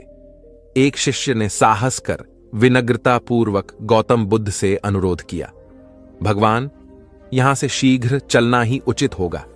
यहां शव पड़ा है और बहुत दुर्गंध आ रही है। बुद्ध मुस्कुराए और शिष्यों की ओर उन्मुख होते हुए बोले, बताइए, इस सब में सौंदर्य दिखाई देता है? शिष्यों ने कहा, भगवान, यह कैसा प्रश्न है? सौंदर्य और शव में जीवन था तब तक सौंदर्य, अब तो सब समाप्त हो गया। बुद्ध ने शव की ओर इशारा करके बताया, देखो, जब कभी यह व्यक्ति जीवित रहा होगा, इसकी दंत पंक्तियां अद्वितीय रही होंगी। मृत्यु के बाद भी इसके दंत देखकर यही साबित होता है। वहां खड़े सभी शिष्यों ने दृष्टि डाली तो पाया बुद्ध सही कह रहे थे। तब शिष्यों को भान हुआ कि शव में भी अच्छाई हो सकती है। दरअसल सौंदर्य निर्जीव में भी नजर आ सकता है। केवल शर्त यह है कि दृष्टि बुद्ध के समान बुराई में भी अच्छाई देखने वाली होनी चाहिए। गुलाब की एक शाखा में फूल की तुलना में कांटे ही अधिक होते हैं, पर हम फूल चुनते हैं, कांटे नहीं। ठीक इसी तरह किसी में 100 बुराइयां नहीं, अच्छाई देखनी चाहिए। प्राचीन सियालकोट में एक बार बौद्धों का बहुत बड़ा भिक्षु संघ आया। इस संघ को एक ऐसे वेद पाठी ब्राह्मण के विषय में झांत हुआ जो इतना रूढ़िवादी था कि किसी अवैदिक पंडित की छाया भी स्वयं पर नहीं पड़ने देता था। उसे सुधारने का बीड़ा एक भिक्षु ने उठाया। अगले दिन वह अपना भिक्षा पात्र लेकर ब्राह्मण के घर पहुंच गया और पूछा, कुछ आहार पानी की सुविधा है? उसकी बात सुनकर घर के सभी लोग मौन रहे और उसकी ओर घृणा की दृष्टि से देखा। भिक्षु लौट आया। दूसरे दिन फिर गया और वही प्रश्न दोहराया। इस बार भी उसे चुप्पी और तिरस्कार का सामना करना पड़ा। वह पुनः लौट गया। एक दिन जब वह ब्राह्मण के घर पहुंचा तो ब्राह्मण वहां नहीं था। नित्य आने जाने से ब्राह्मणी का मन पसीज गया। वह बोली, मैं तो तुम्हें आहार पानी दे दूं, किंतु पंडित जी की नाराजगी के कारण विवश हूं। भिक्षु ने कहा, कोई बात नहीं बहन, मैं अपना काम करता हूं, तुम अपना काम करो। वापस लौटते हुए भिक्षु को ब्राह्मण मिल गया। उसने भिक्षु को खूब खरी खोटी सुनाई। तब भिक्षु ने कहा, इतने दिनों तक आपके घर से कुछ नहीं मिला, किंतु आज आपकी पत्नी ने नहीं दी है, अब किसी दिन हां भी मिल जाएगा। ब्राह्मण थोड़ा शांत हुआ और बोला, यह क्रम कब तक जारी रखोगे? भिक्षु ने उत्तर दिया, जब तक जीवित हूं। उसका धैर्य देख ब्राह्मण का अहंकार पिघल गया और उसने भिक्षु से क्षमा मांगी। वस्तुतः धैर्य व सहिष्णुता के बल पर बड़ी से बड़ी प्रतिकूलता को अनुकूलता में बदला जा सकता है। भगवान बुद्ध के प्रवचन सुनने के लिए एक व्यक्ति नियमित रूप से आता था। इस प्रकार उसे 1 माह हो चुका था, किंतु उसके जीवन पर कोई प्रभाव नहीं पड़ा। भगवान बुद्ध उपदेश में कहते थे कि धर्म पर चलो, अपने जीवन से राग द्वेष को दूर करो, काम क्रोध लोभ मोह और अहंकार से सदा दूर रहो। बुद्ध के उपदेशों से लोगों को बहुत शांति मिलती थी, किंतु उस व्यक्ति का मन अशांत रहता था। एक दिन उसने बुद्ध से जाकर कहा, हे प्रभु, मैं 1 माह से आपका उपदेश सुन रहा हूं, किंतु उसका तनिक भी असर मेरे आचरण पर नहीं पड़ा। मैं बहुत परेशान हूं, मुझे क्या करना चाहिए? बुद्ध उनकी बात सुनकर बोले, तुम कहां के रहने वाले हो? उसने कहा, श्रावस्ती का। बुद्ध ने अगला प्रश्न किया, वह यहां से कितनी दूर है? उसने अनुमान से बता दिया। बुद्ध ने पुनः जिज्ञासा प्रकट की, कितना समय लगता है? उस व्यक्ति ने हिसाब लगाकर बता दिया। बुद्ध ने कहा, अब बताओ कि क्या तुम यहां पर बैठे बैठे ही अपने घर पहुंच सकते हो? उसने कहा, यह कैसे हो सकता है? वहां पहुंचने के लिए तो चलना होगा। तब बुद्ध ने बड़े प्रेम से उसे समझाया, जैसे चलने पर ही पहुंचा जा सकता है, वैसे ही अच्छी बातों पर अमल करने से ही लाभ होता है। हे प्यारे, तुम मेरे ज्ञान के साथ अपने कर्म को जोड़ दो, तब तुमको उत्तम फल मिलेगा। उस व्यक्ति को अपनी गलती समझ में आ गई। उसने अपने जीवन में सुधार कर लिया, जिससे उसका जीवन सदाचारी बन गया। एक छोटी सी नदी थी। उसके दोनों किनारों पर लोग रहते थे। नदी के पानी से दोनों ओर के लोग अपना अपना काम चलाते थे और सुखमय जीवन बिताते थे। एक बार संयोग से पानी को लेकर दोनों पक्षों में तनातनी हो गई। वे एक दूसरे पर आरोप लगा रहे थे कि तुम ज्यादा पानी ले रहे हो। जब आपसी बातचीत में मामला नहीं निपटा तो वे मरने मारने पर उतारू हो गए। उनके पास जो भी हथियार थे उन्हें तत्काल निकाल लाए और एक दूसरे पर टूट पड़ने को आमादा हो गए। तभी किसी ने जाकर भगवान बुद्ध को सूचना दी। उन्होंने दोनों पक्षों के प्रतिनिधियों को बुलाया और तकरार का कारण पूछा। दोनों प्रतिनिधियों ने अपना अपना पक्ष रखा। बुद्ध ने दोनों की बातें सुनी और मुस्कुराकर कहा, तो तुम लोग क्या करोगे? दोनों प्रतिनिधियों ने आवेश में आकर कहा, हम खून की नदियां बहा देंगे। भगवान बुद्ध ने कहा, तो तुम्हें खून चाहिए? उन लोगों ने हतप्रभ होकर बुद्ध की ओर देखा, फिर बोले, नहीं, हमें पानी चाहिए। भगवान बुद्ध ने कहा, तो तुम्हें खून चाहिए? उन लोगों ने हतप्रभ होकर बुद्ध की ओर देखा, फिर बोले, नहीं, हमें पानी चाहिए। तब सहज भाव से बुद्ध ने कहा, खून बहाकर खून मिलेगा, पानी कैसे पाओगे? कुछ ठहर कर आगे बुद्ध बोले, याद रखो, हिंसा हिंसा को बढ़ाती है, बैर बैर को बढ़ाता है। नदी से ही सीख लो कि वह किसी से लड़ती नहीं, वह निश्चल भाव से अपने जल का सभी के लिए दान करती है। बुद्ध के शब्दों ने जादू जैसा काम किया और दोनों पक्षों की समस्या का सहज रूप से समाधान हो गया। दोनों पक्ष मिल बांटकर पानी का उपयोग करने लगे। कुल बुद्ध एक दिन वैशाली में प्रवचन दे रहे थे। विशाल जनसमूह उन्हें अत्यंत शांति और तन्मयता से सुन रहा था। कहीं कोई शोर नहीं था, मात्र बुद्ध की वाणी गूंज रही थी। बुद्ध के शिष्यों के साथ उपस्थित लोग बुद्ध के अमृत वचनों का पान पूर्ण एकाग्रता से कर रहे थे। तभी उस शांत वातावरण में खलल उत्पन्न करती एक व्यक्ति की जोरदार आवाज आई, आज मुझे सभा में बैठने की अनुमति क्यों नहीं दी गई? बुद्ध उस व्यक्ति का चिल्लाना सुनकर भी मौन रहे। उस व्यक्ति ने पुनः चिल्लाकर यही प्रश्न पूछा। बुद्ध ने नेत्र बंद कर लिए। उनका एक शिष्य बोल उठा, भगवान, बाहर खड़े अपने इस शिष्य को अंदर आने की अनुमति दीजिए। बुद्ध ने नेत्र खोलकर कहा, नहीं, यह अस्पृश्य है। शिष्यगण बुद्ध के मुंह से अस्पृश्य शब्द सुनकर विस्मित हुए और उन्होंने पूछा, वह अस्पृश्य क्यों? कैसे? भगवान, आपके धर्म में तो जात पात का भेद नहीं है। बुद्ध बोले, आज यह क्रोध में आया है। क्रोध से जीवन की एकता भंग होती है। क्रोध ही मानसिक हिंसा करता है। किसी भी कारण से क्रोध करने वाला अस्पृश्य है। उसे कुछ देर तक स्मरण कर लेना चाहिए कि अहिंसा परम धर्म है। कथा का उपदेश यह है कि क्रोध एक असात्विक भाव है जो कर्ता और भोक्ता दोनों के लिए हानिकारक होता है। इससे बचते हुए शांति से विचारने व कार्य करने की प्रवृत्ति अपनानी चाहिए। शांत मन और मस्तिष्क ही विवेकपूर्ण निर्णय लेने में सक्षम होते हैं। बौद्ध संघ के एक भिक्षु को कोई गंभीर रोग हो गया।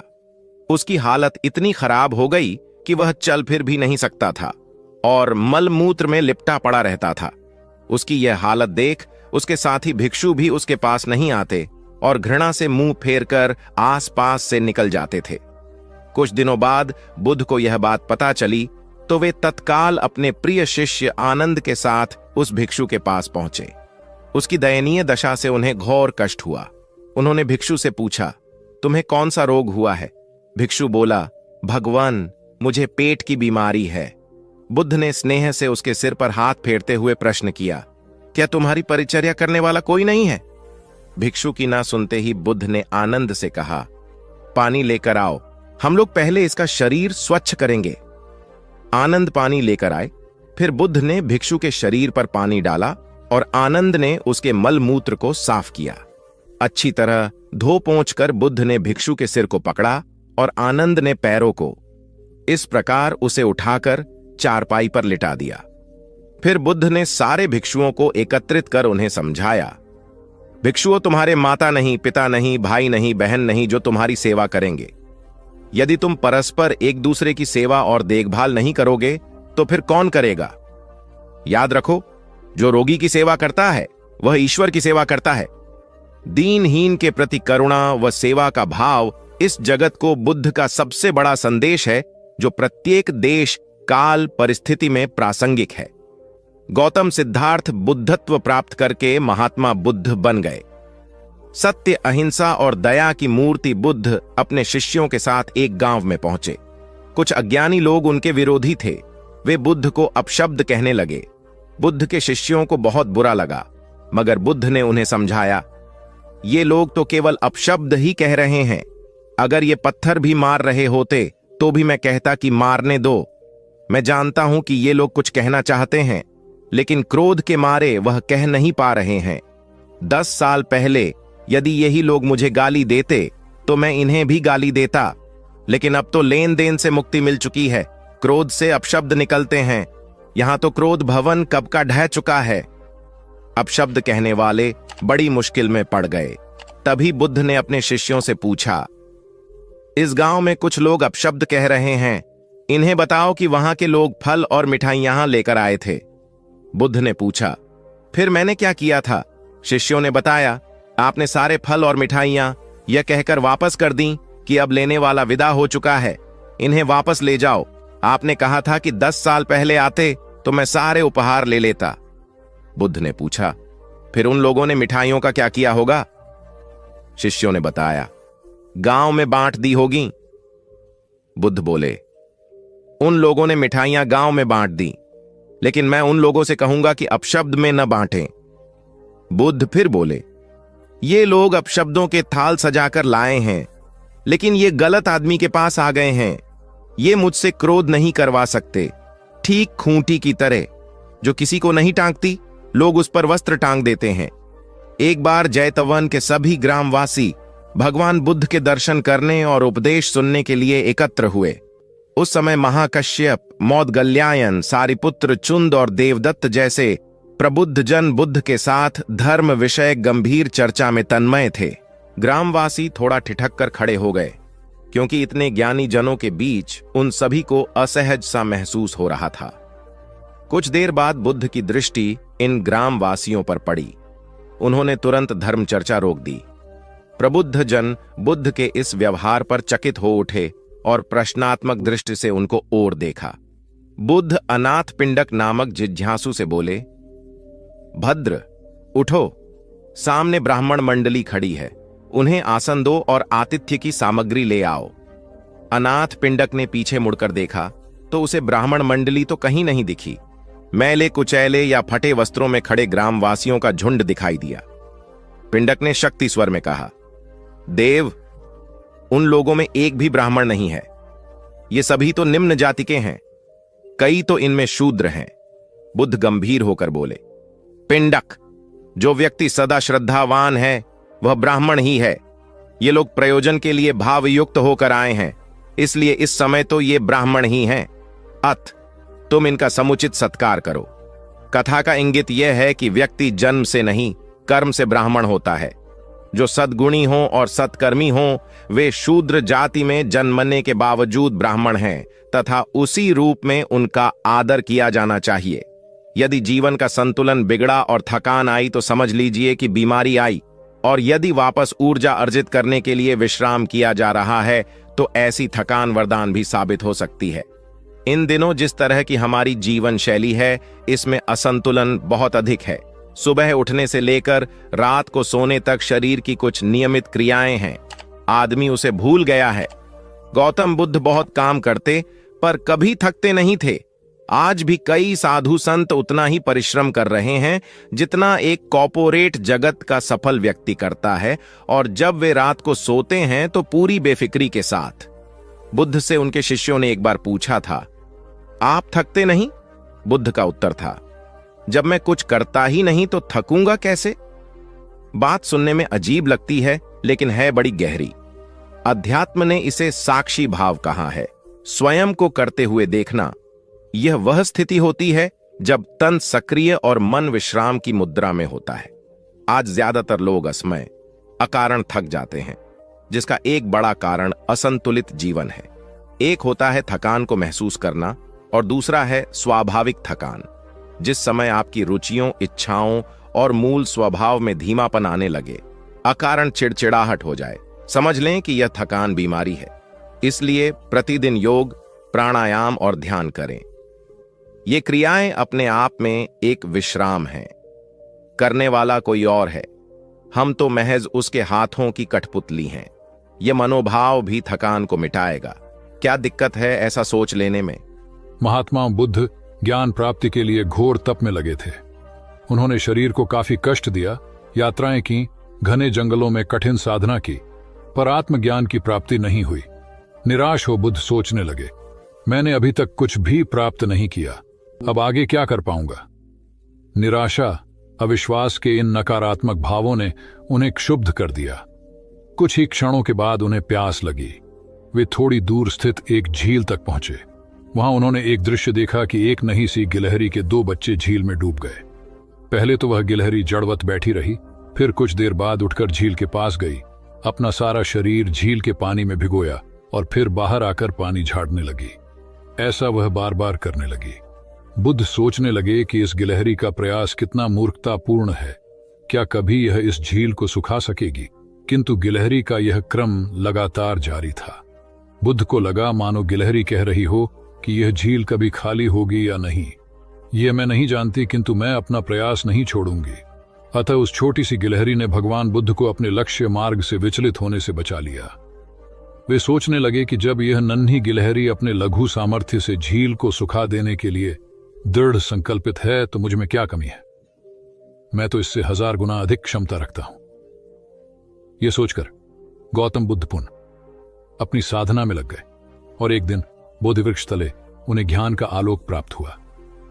यह कथा असफलता के बावजूद प्रयासों की निरंतरता पर बल देती है। यदि हम प्रयास करना न छोड़े तो एक न एक दिन लक्ष्य की प्राप्ति हो ही जाती है। बुद्ध अपने साधना काल में एक निर्जन स्थान पर ध्यान मग्न बैठे थे। इसी स्थान पर एक यक्ष का वास था। ये बात बुद्ध को झांत नहीं थी। वे तो वहां पहुंचे और शांत वातावरण देखकर ध्यान मग्न हो गए। उस समय यक्ष वहां पर नहीं था। रात होने पर जब वह आया तो उस स्थान पर एक अनजान व्यक्ति को देखकर आग बबूला हो गया। बड़े जोर से वह दहाड़ा, किंतु बुद्ध का ध्यान भंग नहीं हुआ।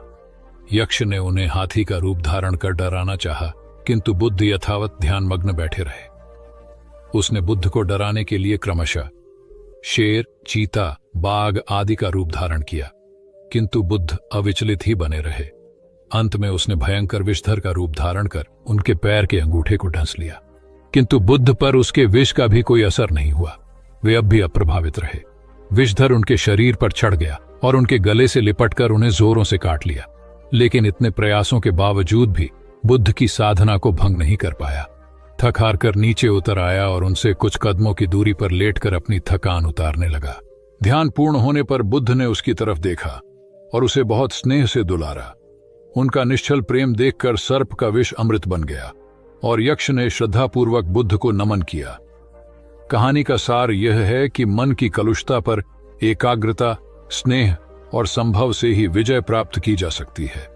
बौद्ध भिक्षु बोधि धर्म भ्रमण करते हुए एक गांव में पहुंचे। लोग उनका बहुत आदर करते थे। बोधि धर्म व उनके शिष्यों का ग्रामीणों ने हार्दिक सत्कार किया और फिर उनके पवित्र वचनों को सुनने के लिए उनके आसपास एकत्रित हो गए। बोधि धर्म लोगों को धर्म और आचरण विषयक अच्छी बातें सरल भाषा में समझाने लगे। तभी वहां एक व्यक्ति आया और बोधि धर्म को अपशब्द कहने लगा। उपस्थित जनसमूह ने उसे रोकने का बहुत प्रयास किया, किंतु वह नहीं माना तथा अनवरत बोधि धर्म को बुरा भला कहता रहा। लोगों ने कहा कि महाराज, ये व्यक्ति कितना उद्दंड है, निरर्थक ही आपको अपशब्द कह रहा है। बोधि धर्म उस व्यक्ति के इस आचरण पर कदापि क्रोधित नहीं हुए और लोगों से बोले कि यह भविष्य में मेरा सबसे बड़ा भक्त बनने वाला है। लोगों ने पूछा कि कैसे? बोधि धर्म ने उत्तर दिया, कोई कुम्हार के यहां घड़ा लेने जाता है तो घड़े को बजाकर देखा जाता है कि वह फूटा हुआ तो नहीं है। जब 1-2 रुपए के घड़े को कोई इतनी परख कर सकता है तो भला जिसे गुरु मानना है उसे 10-20 गालियां दिए बगैर कैसे पहचानेगा? पहले वह परीक्षा लेगा कि गुरु में धैर्य, आक्रोश व समता भाव कितना है। यह जानने के बाद ही तो वह गुरु को स्वीकारेगा। इसलिए यह व्यक्ति मुझे निरर्थक ही अपशब्द नहीं कह रहा है और आगे चलकर वास्तव में वह व्यक्ति बोधि धर्म का सबसे बड़ा भक्त बना। किसी को शिक्षा देने से पूर्व स्वयं का आचरण भी तदनुरूप होना चाहिए, तभी गुरु का महान पद मिलता है। वस्तुतः गुरु की गुरुता तभी स्वीकारी जाती है जबकि उसमें सदाचरण के सभी लक्षण मौजूद हों। महात्मा गौतम बुद्ध के श्रावस्ती में प्रवचन चल रहे थे। प्रवचन में नित्य ही बड़ी संख्या में लोग आते और विविध महत्वपूर्ण व गंभीर विषयों पर बुद्ध से ज्ञान ग्रहण करते। बुद्ध का शिष्य वर्ग भी काफी विशाल था, जो प्रवचन स्थल की व्यवस्था संभालता और बुद्ध की सेवा में सदैव तत्पर रहता। एक बार रात के समय महात्मा बुद्ध प्रवचन दे रहे थे। सदैव की भांति काफी लोग उनके प्रवचन सुन रहे थे। एक व्यक्ति जो बुद्ध के ठीक सामने बैठा था बार बार नींद के झोंके ले रहा था। बुद्ध थोड़ी देर तक तो प्रवचन देते रहे, फिर उससे बोले, वत्स, सो रहे हो? उस व्यक्ति ने हड़बड़ाकर कहा, नहीं महात्मा। बुद्ध ने पुनः प्रवचन प्रारंभ किए। वह व्यक्ति फिर ऊँघने लगा। महात्मा ने फिर वही प्रश्न दोहराया और उसने फिर अचकचाकर नहीं महात्मा कहा। ऐसा लगभग 8-10 बार हो गया। कुछ देर बाद बुद्ध ने उससे पूछा, वत्स, जीवित हो? हर बार की तरह इस बार भी उसने कहा, नहीं महात्मा। यह सुनकर उपस्थित श्रोताओं में हंसी की लहर दौड़ गई और वह व्यक्ति पूर्णतः चैतन्य हो गया। तब बुद्ध गंभीर होकर बोले, वत्स, निद्रा में तुम्हारे मुख से सही उत्तर मिल ही गया। जो निद्रा में है वह मृतक समान ही है। महात्मा बुद्ध का संकेत था कि गुरु से ज्ञान ग्रहण करते वक्त सजगता अत्यंत आवश्यक है। गाफिल रहने की स्थिति में ज्ञान की प्राप्ति पूर्ण नहीं होती और अधकचरा ज्ञान सदैव खतरनाक साबित होता है। कथा सिद्धार्थ के जीवन के उस दौर की है जब वे बुद्धत्व को प्राप्त नहीं हुए थे और निरंजना नदी के तटीय वनों में वृक्ष के नीचे ध्यान करते थे। सिद्धार्थ प्रतिदिन ध्यान करने के बाद पास के किसी गांव में चले जाते और भिक्षा मांगकर लौट आते। कुछ दिनों के बाद उन्होंने भिक्षाटन पर जाना बंद कर दिया, क्योंकि एक गांव के प्रधान की छोटी बेटी सुजाता उनके लिए नित्य भोजन लाने लगी। सिद्धार्थ को वह बड़े स्नेह से भोजन कराती थी। कुछ दिनों बाद उसी गांव का एक चरवाहा भी सिद्धार्थ से प्रभावित होकर उनके पास आने लगा। उसका नाम स्वस्थि था। एक दिन स्वस्थि से सिद्धार्थ बातें कर रहे थे कि सुजाता भोजन लेकर आई। जैसे ही सिद्धार्थ ने भोजन करना शुरू किया, उन्होंने बातचीत बंद कर दी। जितनी देर तक वे भोजन करते रहे, बिल्कुल चुप रहे और वहां सन्नाटा छाया रहा। स्वस्थि को हैरानी हुई। उसने सिद्धार्थ के भोजन करने के उपरांत उनसे पूछा, गुरुदेव, आप मेरे आने के बाद निरंतर वार्तालाप करते रहे, किंतु भोजन के समय एक शब्द भी नहीं बोले। इसका क्या कारण है? सिद्धार्थ बोले, भोजन का निर्माण बड़ी कठिनाई से होता है। किसान पहले बीज बोता है, फिर पौधों की रखवाली करता है और तब कहीं जाकर अनाज पैदा होता है। फिर घर की महिलाएं उसे बड़े जतन से खाने योग्य बनाती हैं। इतनी कठिनाई से तैयार भोजन का पूरा आनंद तभी संभव है जब हम पूर्णतः मौन हों। भोजन के दौरान मैं मौन रहकर उसका पूरा स्वाद लेता हूँ। वस्तुतः शांति से किया गया भोजन न केवल शारीरिक भूख को तृप्त करता है, बल्कि मानसिक आनंद और सात्विक ऊर्जा भी देता है। सम्राट अशोक संपूर्ण भारत को अपने राज्य में मिलाना चाहते थे, पर कलिंग के युद्ध में हुए रक्तपात को देखकर उन्हें अत्यधिक दुख पहुंचा। उनकी महत्वाकांक्षा ने जो तबाही मचाई थी, उसे देखकर उन्हें खुद पर ग्लानि हुई। उन्होंने देखा कि लोग दर्द से कराह रहे थे। यह सब विनाश केवल उनकी महत्वाकांक्षा से हुआ था। यह सब देखकर अशोक के मन में विनाश का पथ छोड़कर नेकी के रास्ते पर चलने का विचार जगा। अशोक की राजधानी पाटलिपुत्र थी। पाटलिपुत्र अब पटना के रूप में जाना जाता है। पटना से गया भी अधिक दूर नहीं है, जहां बोधि वृक्ष के नीचे महात्मा बुद्ध को ज्ञान प्राप्त हुआ था। बुद्ध के अष्टप्रद मार्ग, शांति व दया के संदेश ने अशोक के दिलो दिमाग में इतनी उथल पुथल पैदा कर दिया कि उन्होंने उस मार्ग को अपनाने का फैसला किया। इस पथ पर चलने से उन्होंने इतिहास में अपनी अमिट छाप छोड़ी। अशोक ने अपने पुत्र को सिलोन, अब श्रीलंका, और अन्य कई लोगों को सुदूर क्षेत्रों में दूत बनाकर भेजा। एक निर्दयी महत्वाकांक्षा एक ऐसे पवित्र उद्देश्य में बदल चुकी थी जिसमें कुछ अच्छा कर गुजरने की, करुणा और प्रेम के संदेश को चारों ओर फैलाने की इच्छा थी। करुणा केवल दया भावना मात्र नहीं है, ये आपके अंदर दूसरों की मदद करने की तीव्र इच्छा पैदा करती है। इसी भावना ने बुद्ध को भगवान और अशोक को महान बनाया। तथागत बुद्ध उन दिनों मगध प्रवास पर थे। साथ में शिष्यों का बड़ा समूह भी था। प्रतिदिन बुद्ध के प्रवचन होते जिनका लाभ लेने के लिए बड़ी संख्या में लोग आते। इन लोगों में साधारण जन के साथ विशिष्ट हस्तियां भी शामिल रहती थीं। हालांकि बुद्ध सभी के प्रति समान रूप से प्रेम व आत्मीयता का व्यवहार रखते थे। इन लोगों में नगर सेठ का पुत्र भी था जो बड़े ध्यान से बुद्ध के प्रवचन सुनता था। वह नित्य ही बुद्ध के शिष्यों के समक्ष बुद्ध की तारीफों के पुल बांधता और धन्य धन्य भाव से घर जाता। एक दिन प्रवचन समाप्त होने के बाद उसने किसी शिष्य से कहकर बुद्ध से मिलने की हार्दिक इच्छा प्रकट की। जब उसे बुद्ध के सामने ले जाया गया तो उसने उन्हें साष्टांग प्रणाम कर कहा, भगवान, आप जैसा तपस्वी और ज्ञानी व्यक्ति पहले न कभी हुआ था और न भविष्य में होगा। यह सुनते ही बुद्ध ने उसकी बात बीच में ही रोककर कहा, वत्स, क्या तुमने इतना अध्ययन कर लिया है कि अब तक कितने संत महापुरुष हुए हैं, और क्या भविष्य भी जान चुके हो कि आगे और कोई नहीं होगा? युवक लज्जित भाव से चुप खड़ा रहा क्योंकि इस बात का उसके पास कोई जवाब नहीं था। बुद्ध ने अपनी बात समाप्त करते हुए उसे सीख दी, सदैव अपनी आंखें खुली रखो। जो जैसा है उसे वैसा ही महत्व दो। किसी से उसकी तुलना मत करो। कथा का सार यह है कि किसी भी क्षेत्र के अधिकारी विद्वान की स्वतंत्र रूप से प्रशंसा करना उचित है, किंतु सर्वश्रेष्ठ बताना अनुचित, क्योंकि श्रेष्ठता को व्यक्ति, समय व स्थान की सीमाओं में नहीं बांधा जा सकता। आनंद भगवान बुद्ध के प्रमुख व प्रिय शिष्य थे। उनके स्वभाव में उदारता, स्नेह व सहिष्णुता जैसे गुण शामिल थे। वे सभी के प्रति समान व्यवहार करते थे। उनकी दृष्टि में कोई छोटा या बड़ा नहीं था। एक बार आनंद कहीं जा रहे थे। रास्ते में उन्हें बड़े जोर की प्यास लगी। आसपास देखा तो निकट ही कुआं दिखाई दिया। वे वहां पहुंचे। कुएं से एक लड़की पानी भर रही थी। आनंद ने उसके पास जाकर कहा, बहन, मैं बड़ी दूर से आ रहा हूं, मुझे बहुत जोर से प्यास लगी है, कृपा कर पानी पिला दो। उनकी बात सुनते ही लड़की कांप उठी, क्योंकि वह अछूत जाति की थी। वह जानती थी कि किसी ऊंची जाति के व्यक्ति को पानी पिलाना उसके अधिकार क्षेत्र से बाहर है। वह निगाह नीची कर चुपचाप खड़ी रही। आनंद ने प्यास से व्याकुल होकर फिर कहा, बहन, तुमने सुना नहीं, प्यास के मारे मेरे प्राण निकले जा रहे हैं, मुझे पानी पिला दो। लड़की भयवश कुछ नहीं बोल पाई। जब आनंद ने बड़े स्नेह से उससे पानी न पिलाने का कारण पूछा तो वह बोली, मैं निम्न जाति की कन्या हूं, आपको पानी कैसे पिला सकती हूं? उसकी बात सुनकर आनंद ने कहा, बहन, मैंने तुमसे पानी मांगा है, जाति तो नहीं पूछी। आनंद की उदारता ने उस कन्या का भय दूर कर दिया और उन्हें पानी पिलाकर वह धन्य हो गई। कथा का सार यह है कि ईश्वर की दृष्टि सम होने के कारण उसने सभी मनुष्यों को समान शरीर, बुद्धि और भावना से नवाजा है। अपने सृष्टिकर्ता के विरुद्ध जाकर मानव मानव में भेद करना सर्वथा अनुचित है। एक बार भगवान बुद्ध अपने शिष्यों के साथ पाटलिपुत्र पहुंचे। सभी लोग एक विहार में रुके। भोजन के बाद बुद्ध ने आनंद से अगले दिन से प्रवचन आरंभ करने को कहा। अगले दिन बुद्ध का प्रवचन सुनने बड़ी संख्या में लोग उपस्थित थे। बुद्ध प्रवचन देने के बाद लोगों से मिलते, उनकी समस्याएं सुनते और नेक सलाह देते।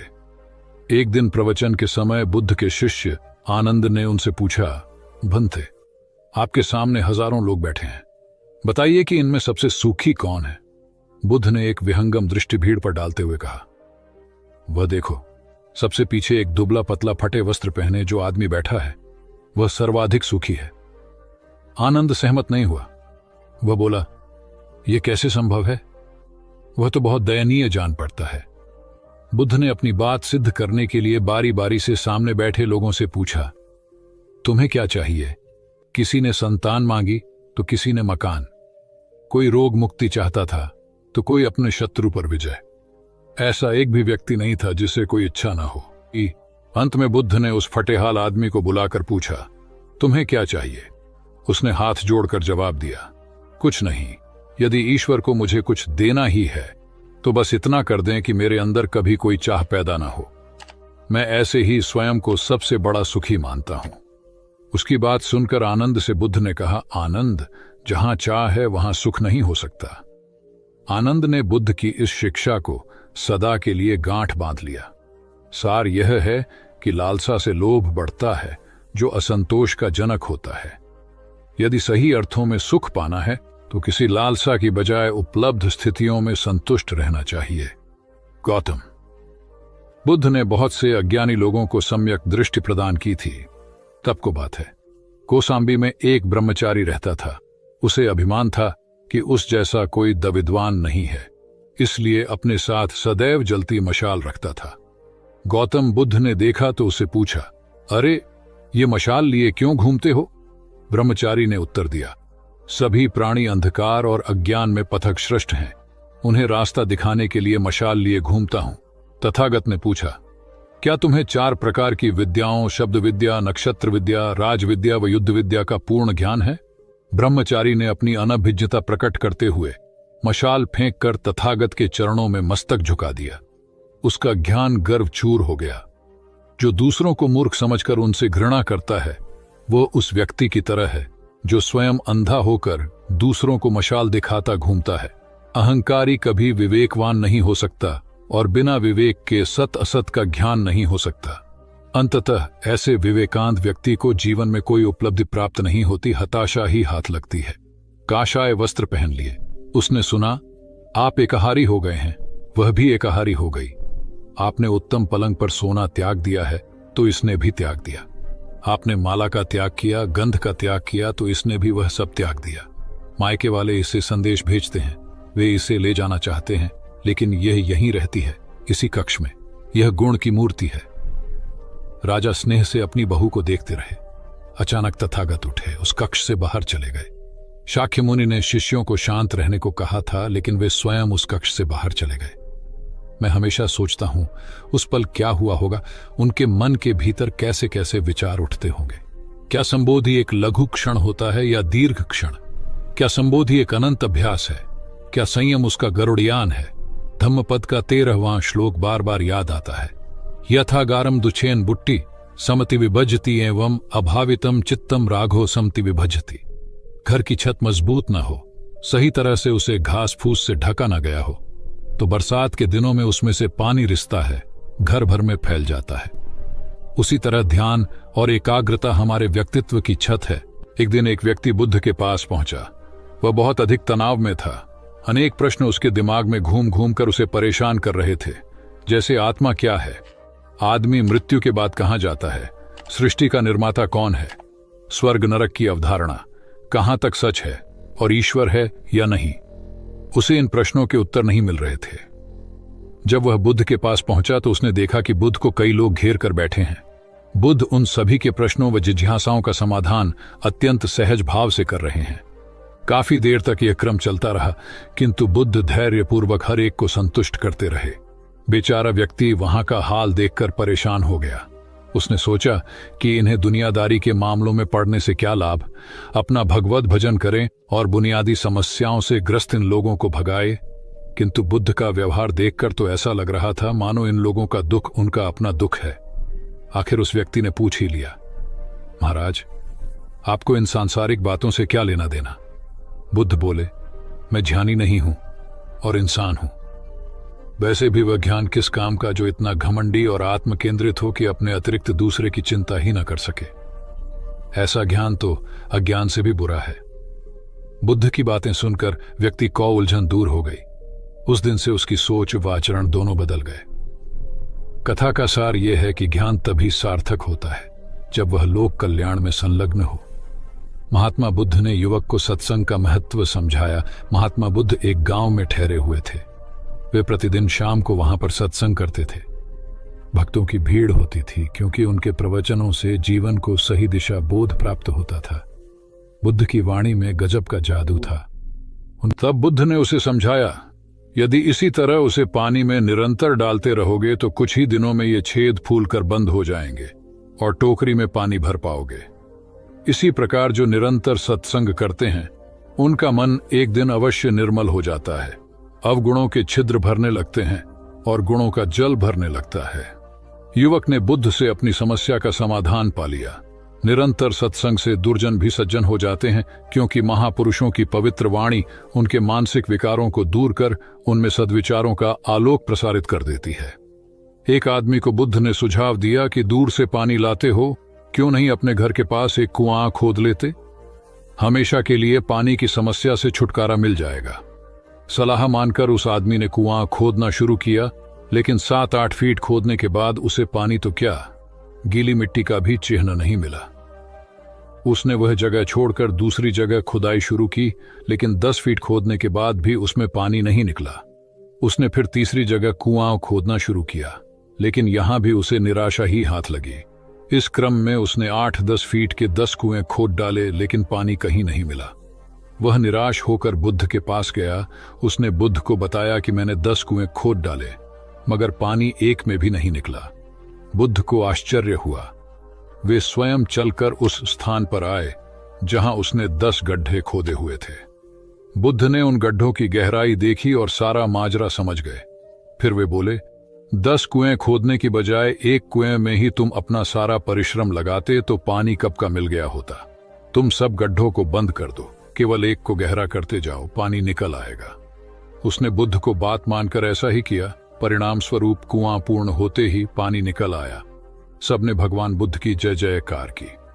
धन्ना सेठ के पास 7 पुश्तों के पालन पोषण जितना धन था। उसका व्यापार चारों तरफ फैला हुआ था, किंतु फिर भी उसका मन अशांत रहता था। कभी धन की सुरक्षा की चिंता, तो कभी व्यापारिक प्रतिस्पर्धा में आगे निकलने का तनाव। चिंता और तनाव के कारण वह अस्वस्थ रहने लगा। उसके मित्र ने उसकी गिरती दशा देखी तो उसे बुद्ध के पास जाने की सलाह दी। सेठ बुद्ध के पास पहुंचा और अपनी समस्या बताई। बुद्ध ने उसे सांत्वना देते हुए कहा, तुम घबराओ मत, तुम्हारा कष्ट अवश्य दूर होगा। बस तुम यहां कुछ दिन रहकर प्रभु का ध्यान किया करो। बुद्ध के कहे अनुसार सेठ ने रोज ध्यान करना शुरू कर दिया, किंतु सेठ का मन ध्यान में नहीं लगा। वह जैसे ही ध्यान करने बैठता, उसका मन फिर अपनी दुनिया में चला जाता। उसने बुद्ध को यह बात बताई, किंतु बुद्ध ने कोई उपाय नहीं बताया। थोड़ी देर बाद जब सेठ बुद्ध के साथ वन में सायंकालीन भ्रमण कर रहा था, तो उसके पैर में एक कांटा चुभ गया। वह दर्द के मारे कराहने लगा। बुद्ध ने कहा, बेहतर होगा कि तुम जी कड़ाकर कांटे को निकाल दो, तब इस दर्द से मुक्ति मिल जाएगी। सेठ ने मन कड़ाकर कांटा निकाल दिया। उसे चैन मिल गया। तब बुद्ध ने उसे समझाया, ऐसे ही लोभ, मोह, क्रोध, घमंड व द्वेष के कांटे तुम्हारे मन में गड़े हैं। जब तक अपने मन की संकल्प शक्ति से उन्हें नहीं निकालोगे, अशांत ही रहोगे। सेठ का अज्ञान बुद्ध के इन शब्दों से दूर हो गया और उसने निर्मल हृदय की राह पकड़ ली। अपनी कुप्रवृत्तियों से मुक्ति के लिए संकल्पबद्धता अनिवार्य है। जब तक व्यक्ति दृढ़ निश्चय न कर ले, वह अपनी गलत आदतों से मुक्त नहीं हो सकता। बुद्ध की शिक्षा से गांव का उद्धार हुआ। एक युवक ने बुद्ध से आकर कहा, मेरा गांव अशिक्षित है। मैं अपने परिवार से झगड़कर थोड़ा बहुत पढ़ पाया हूं। आगे और पढ़ना चाहता हूं, किंतु सभी रोक रहे हैं। घर के लोग सोचते हैं कि खेती में खूब पैसा है और उसके लिए किसी शिक्षा की आवश्यकता नहीं है। यही सोच गांव वालों की भी है। कृपया आप मेरे गांव चलकर वहां शिक्षा का प्रसार करवाइए। बुद्ध युवक की बात मानकर गांव आ गए। धर्मभीरू ग्रामीणों ने बुद्ध का सत्कार किया और रोज उनके प्रवचन सुनने आने लगे। बुद्ध जब भी शिक्षा का महत्व बताते, ग्रामीण विरोधी मत रखते। एक दिन एक महिला अपने 5 साल के बच्चे के लिए पूछने लगी कि उसे किस उम्र से शिक्षा दिलवाए। तब बुद्ध ने समझाया कि तुम्हें तो 5 वर्ष पूर्व उसकी शिक्षा शुरू कर देनी थी। उसे क्या खाना है, क्या नहीं, कैसे क्या बोलना है आदि बातें शुरू से सिखाओगी, तभी तो वह अपना उचित ख्याल रख सकेगा। बुद्ध की यह बात महिला सहित सभी ग्रामीणों को समझ में आ गई। उन्होंने अपने बच्चों को विद्यालय भेजना शुरू किया। यह समय वर्षा का था। युवक ने लोगों को जल संग्रहण की तकनीक बताई। अधिकांश ने उपहास किया, किंतु युवक अपना काम करता रहा। बुद्ध का सहयोग प्राप्त था, इसलिए किसी ने उसका खुलकर विरोध नहीं किया। जब गर्मी में भीषण जल संकट के कारण फसलें सूखने लगीं, तो युवक ने कुएं खुदवाए जिनमें जल संग्रहण की तकनीक के कारण खूब पानी निकला। ग्रामीण अब शिक्षा का महत्व समझ चुके थे। धीरे धीरे संपूर्ण गांव शिक्षित हो गया। ज्ञान हर उम्र में अर्जित किया जा सकता है। यही ज्ञान हमें जीवन में आने वाली समस्याओं के समाधान की राह सुझाता है। एक गांव में दो भाई रहते थे जो अपनी शैतानियों के लिए कुख्यात थे। उन्हें दूसरों को परेशान करने में बड़ा आनंद आता था। वे हर समय किसी न किसी को परेशान करने में लगे रहते थे। गांव के लोगों के साथ साथ उनके माता पिता भी उनकी ऐसी हरकतों के कारण बहुत दुखी थे। जब गांव का कोई व्यक्ति उनके माता पिता के पास उनकी शिकायत लेकर आता तो वे दोनों को बहुत समझाते, किंतु दोनों भाइयों के कानों पर जूं तक नहीं रेंगती। एक दिन उनकी मां गांव में आए हुए महात्मा बुद्ध के पास गई और अपने बच्चों में किसी भी तरह ईश्वर का भय भर देने का आग्रह किया ताकि वे लोग शैतानी से बाज आए। महात्मा बुद्ध ने मां से दोनों को एक एक करके उनके पास भेजने को कहा। मां ने अपने पहले लड़के को महात्मा बुद्ध के पास भेजा। वह जाकर महात्मा बुद्ध के पास बैठ गया। महात्मा बुद्ध ने उससे पूछा, ईश्वर कहाँ है? लड़के की कुछ समझ में नहीं आया और उसने कोई उत्तर नहीं दिया। तब महात्मा बुद्ध ने दोबारा यही सवाल कड़क कर पूछा तो डर के मारे लड़का वहां से तेजी से भागा और भागते हुए अपने भाई के पास जा पहुंचा तथा बोला, भाई, तुम्हें पता है ईश्वर खो गया है और सब लोग इसके लिए हमें ही जिम्मेदार समझ रहे हैं। छोटा भाई भी इतना बड़ा आरोप सुनकर डर गया और उस दिन से दोनों ने शैतानी करना छोड़ दिया। कथा का सार यह है कि जब सीधे मार्ग से सुधार की राह न मिले तो टेढ़े मार्ग का सहारा लेना ही सर्वथा उचित है। सेठ ने बुद्ध से जाना, सच्चा संपन्न होना। एक सेठ निसंतान था। अपार संपत्ति का मालिक होने के बावजूद सेठ का लोभ बरकरार था। संतान न होने का दुख उसे बहुत था और इस कारण वह न जाने कितने फकीर, बाबा और पंडितों के दर पर माथा टेक चुका था, किंतु नतीजा शून्य रहा। एक बार सेठ के नगर में बुद्ध का आगमन हुआ। सेठ ने उनकी बहुत ख्याति सुनी तो अगले ही दिन उनसे मिलने पहुंचा। बुद्ध को अपनी निसंतानता के विषय में बताया तो उन्होंने सेठ के सिर पर हाथ रखकर हार्दिक आशीर्वाद दिया। संयोग की बात कि कुछ ही समय बाद सेठ को संतान सुख प्राप्त हो गया। वह बुद्ध के प्रति आभार भाव से भर उठा। सोचने लगा कि बुद्ध के प्रति उपकार कैसे जताए। विचार करने के उपरांत उसने एक बक्से में बेशकीमती हीरे जवाहरात रखे और बुद्ध के पास पहुंचा। बुद्ध को प्रणाम निवेदित कर सेठ बोला, महाराज, आपकी कृपा से मुझे संतान का मुख देखने को मिला। मैं आपके लिए कुछ करना चाहता हूं, सो यह तुच्छ भेंट लाया हूं। बुद्ध ने हीरे जवाहरात देखते ही अस्वीकार कर दिए। उन्होंने कहा, मेरे लिए धन व्यर्थ है, इसे तुम ही रखो। जब सेठ अधिक आग्रही हुआ तो बुद्ध बोले, मैं निर्धनों से दान नहीं लेता। आश्चर्यचकित सेठ ने कहा, पर मैं तो निर्धन नहीं हूं, अपार धन संपत्ति मेरे पास है। मेरी तिजोरियां सोने चांदी, गहनों व जवाहरातों से भरी हुई हैं। रात दिन परिश्रम कर मैं इस संपत्ति को दिन दूनी रात चौगुनी कर रहा हूं, फिर मैं निर्धन कैसे हूं? तब बुद्ध ने समझाया, इसका आशय यह है कि तुम अपनी वर्तमान संपत्ति से तृप्त नहीं हो, और अतृप्त व्यक्ति निर्धन ही तो होता है, क्योंकि सच्चा संपन्न तो वह है जो तृप्त हो। बुद्ध की बातों ने सेठ की आंखें खोल दी। संतोष सबसे बड़ा धन और संतोषी सर्वाधिक धनी होता है, क्योंकि इच्छाओं का अंत निर्लिप्तता की परम सुखमय अवस्था को लाता है। एक बार गौतम बुद्ध से अभय राजकुमार ने प्रश्न किया कि क्या श्रमण गौतम कभी कठोर वचन कहते हैं। उसने सोच रखा था कि नहीं कहने पर वह बताएगा कि एक बार उन्होंने देवदत्त को नरकगामी कहा था, और यदि हां कहे तो उसने पूछा, जा सकता है कि जब आप कठोर शब्दों का प्रयोग करने से स्वयं को रोक नहीं पाते, तब दूसरों को ऐसा उपदेश कैसे देते हैं। बुद्ध ने अभय के प्रश्न का आशय जान लिया। उन्होंने कहा, इसका उत्तर न तो हां में दिया जा सकता है और न नहीं में। अभय की गोद में उस समय एक छोटा बालक था। उसकी ओर इशारा करते हुए बुद्ध ने पूछा, राजकुमार, यदि दाई के अनजाने में यह बालक अपने मुख में कांट का टुकड़ा डाल ले, तब तुम क्या करोगे? मैं उसे निकालने का प्रयास करूंगा। यदि वह आसानी से न निकल सकता हो तो बाएं हाथ से उसका सिर पकड़कर दाहिने हाथ की उंगली को टेढ़ा करके उसे निकालूंगा। यदि खून निकलने लगे तो भी मेरा यही प्रयास रहेगा कि वह कांट का टुकड़ा किसी न किसी तरह बाहर निकल आए। ऐसा क्यों? इसलिए कि भंते इसके प्रति मेरे मन में अनुकंपा है। राजकुमार, ठीक इसी तरह तथागत जिस वचन के बारे में जानते हैं कि यह मिथ्या या अनर्थकारी है और उससे दूसरों के हृदय को ठेस पहुंचती है, तब उसका वे कभी उच्चारण नहीं करते।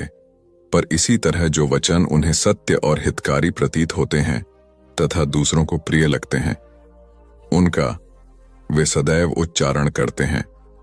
इसका कारण यही है कि तथागत के मन में सभी प्राणियों के प्रति अनुकंपा है। भगवान बुद्ध देव और मनुष्यों के शास्ता थे, परंतु सबसे पहले वह मनुष्य थे। मनुष्य बढ़कर देवता बनता है, यह प्राचीन मान्यता थी। आज भी हम मनुष्यत्व के ऊपर देवत्व की बात करते हैं, परंतु बुद्ध ने इस क्रम को पलट दिया। उन्होंने कहा, यह जो मनुष्यता है वही देवताओं का सुगति प्राप्त करना कहलाती है। देवता जब सुगति प्राप्त करता है तब वह मनुष्य बनता है। देवताओं में विलास है, राग, द्वेष, ईर्ष्या और मोह भी वहां है। निर्वाण की साधना वहां नहीं हो सकती।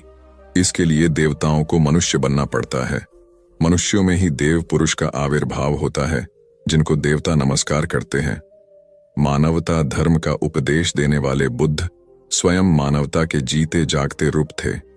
यहाँ उनके जीवन से संबंधित खुद प्रसंग दिए जाते हैं, जिनसे उनके व्यक्तित्व में बैठी हुई गहरी मानवता का दर्शन होता है।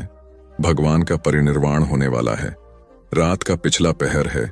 भिक्षु उनकी शैया को घेरे बैठे हैं। बुद्ध उन्हें उपदेश दे रहे हैं।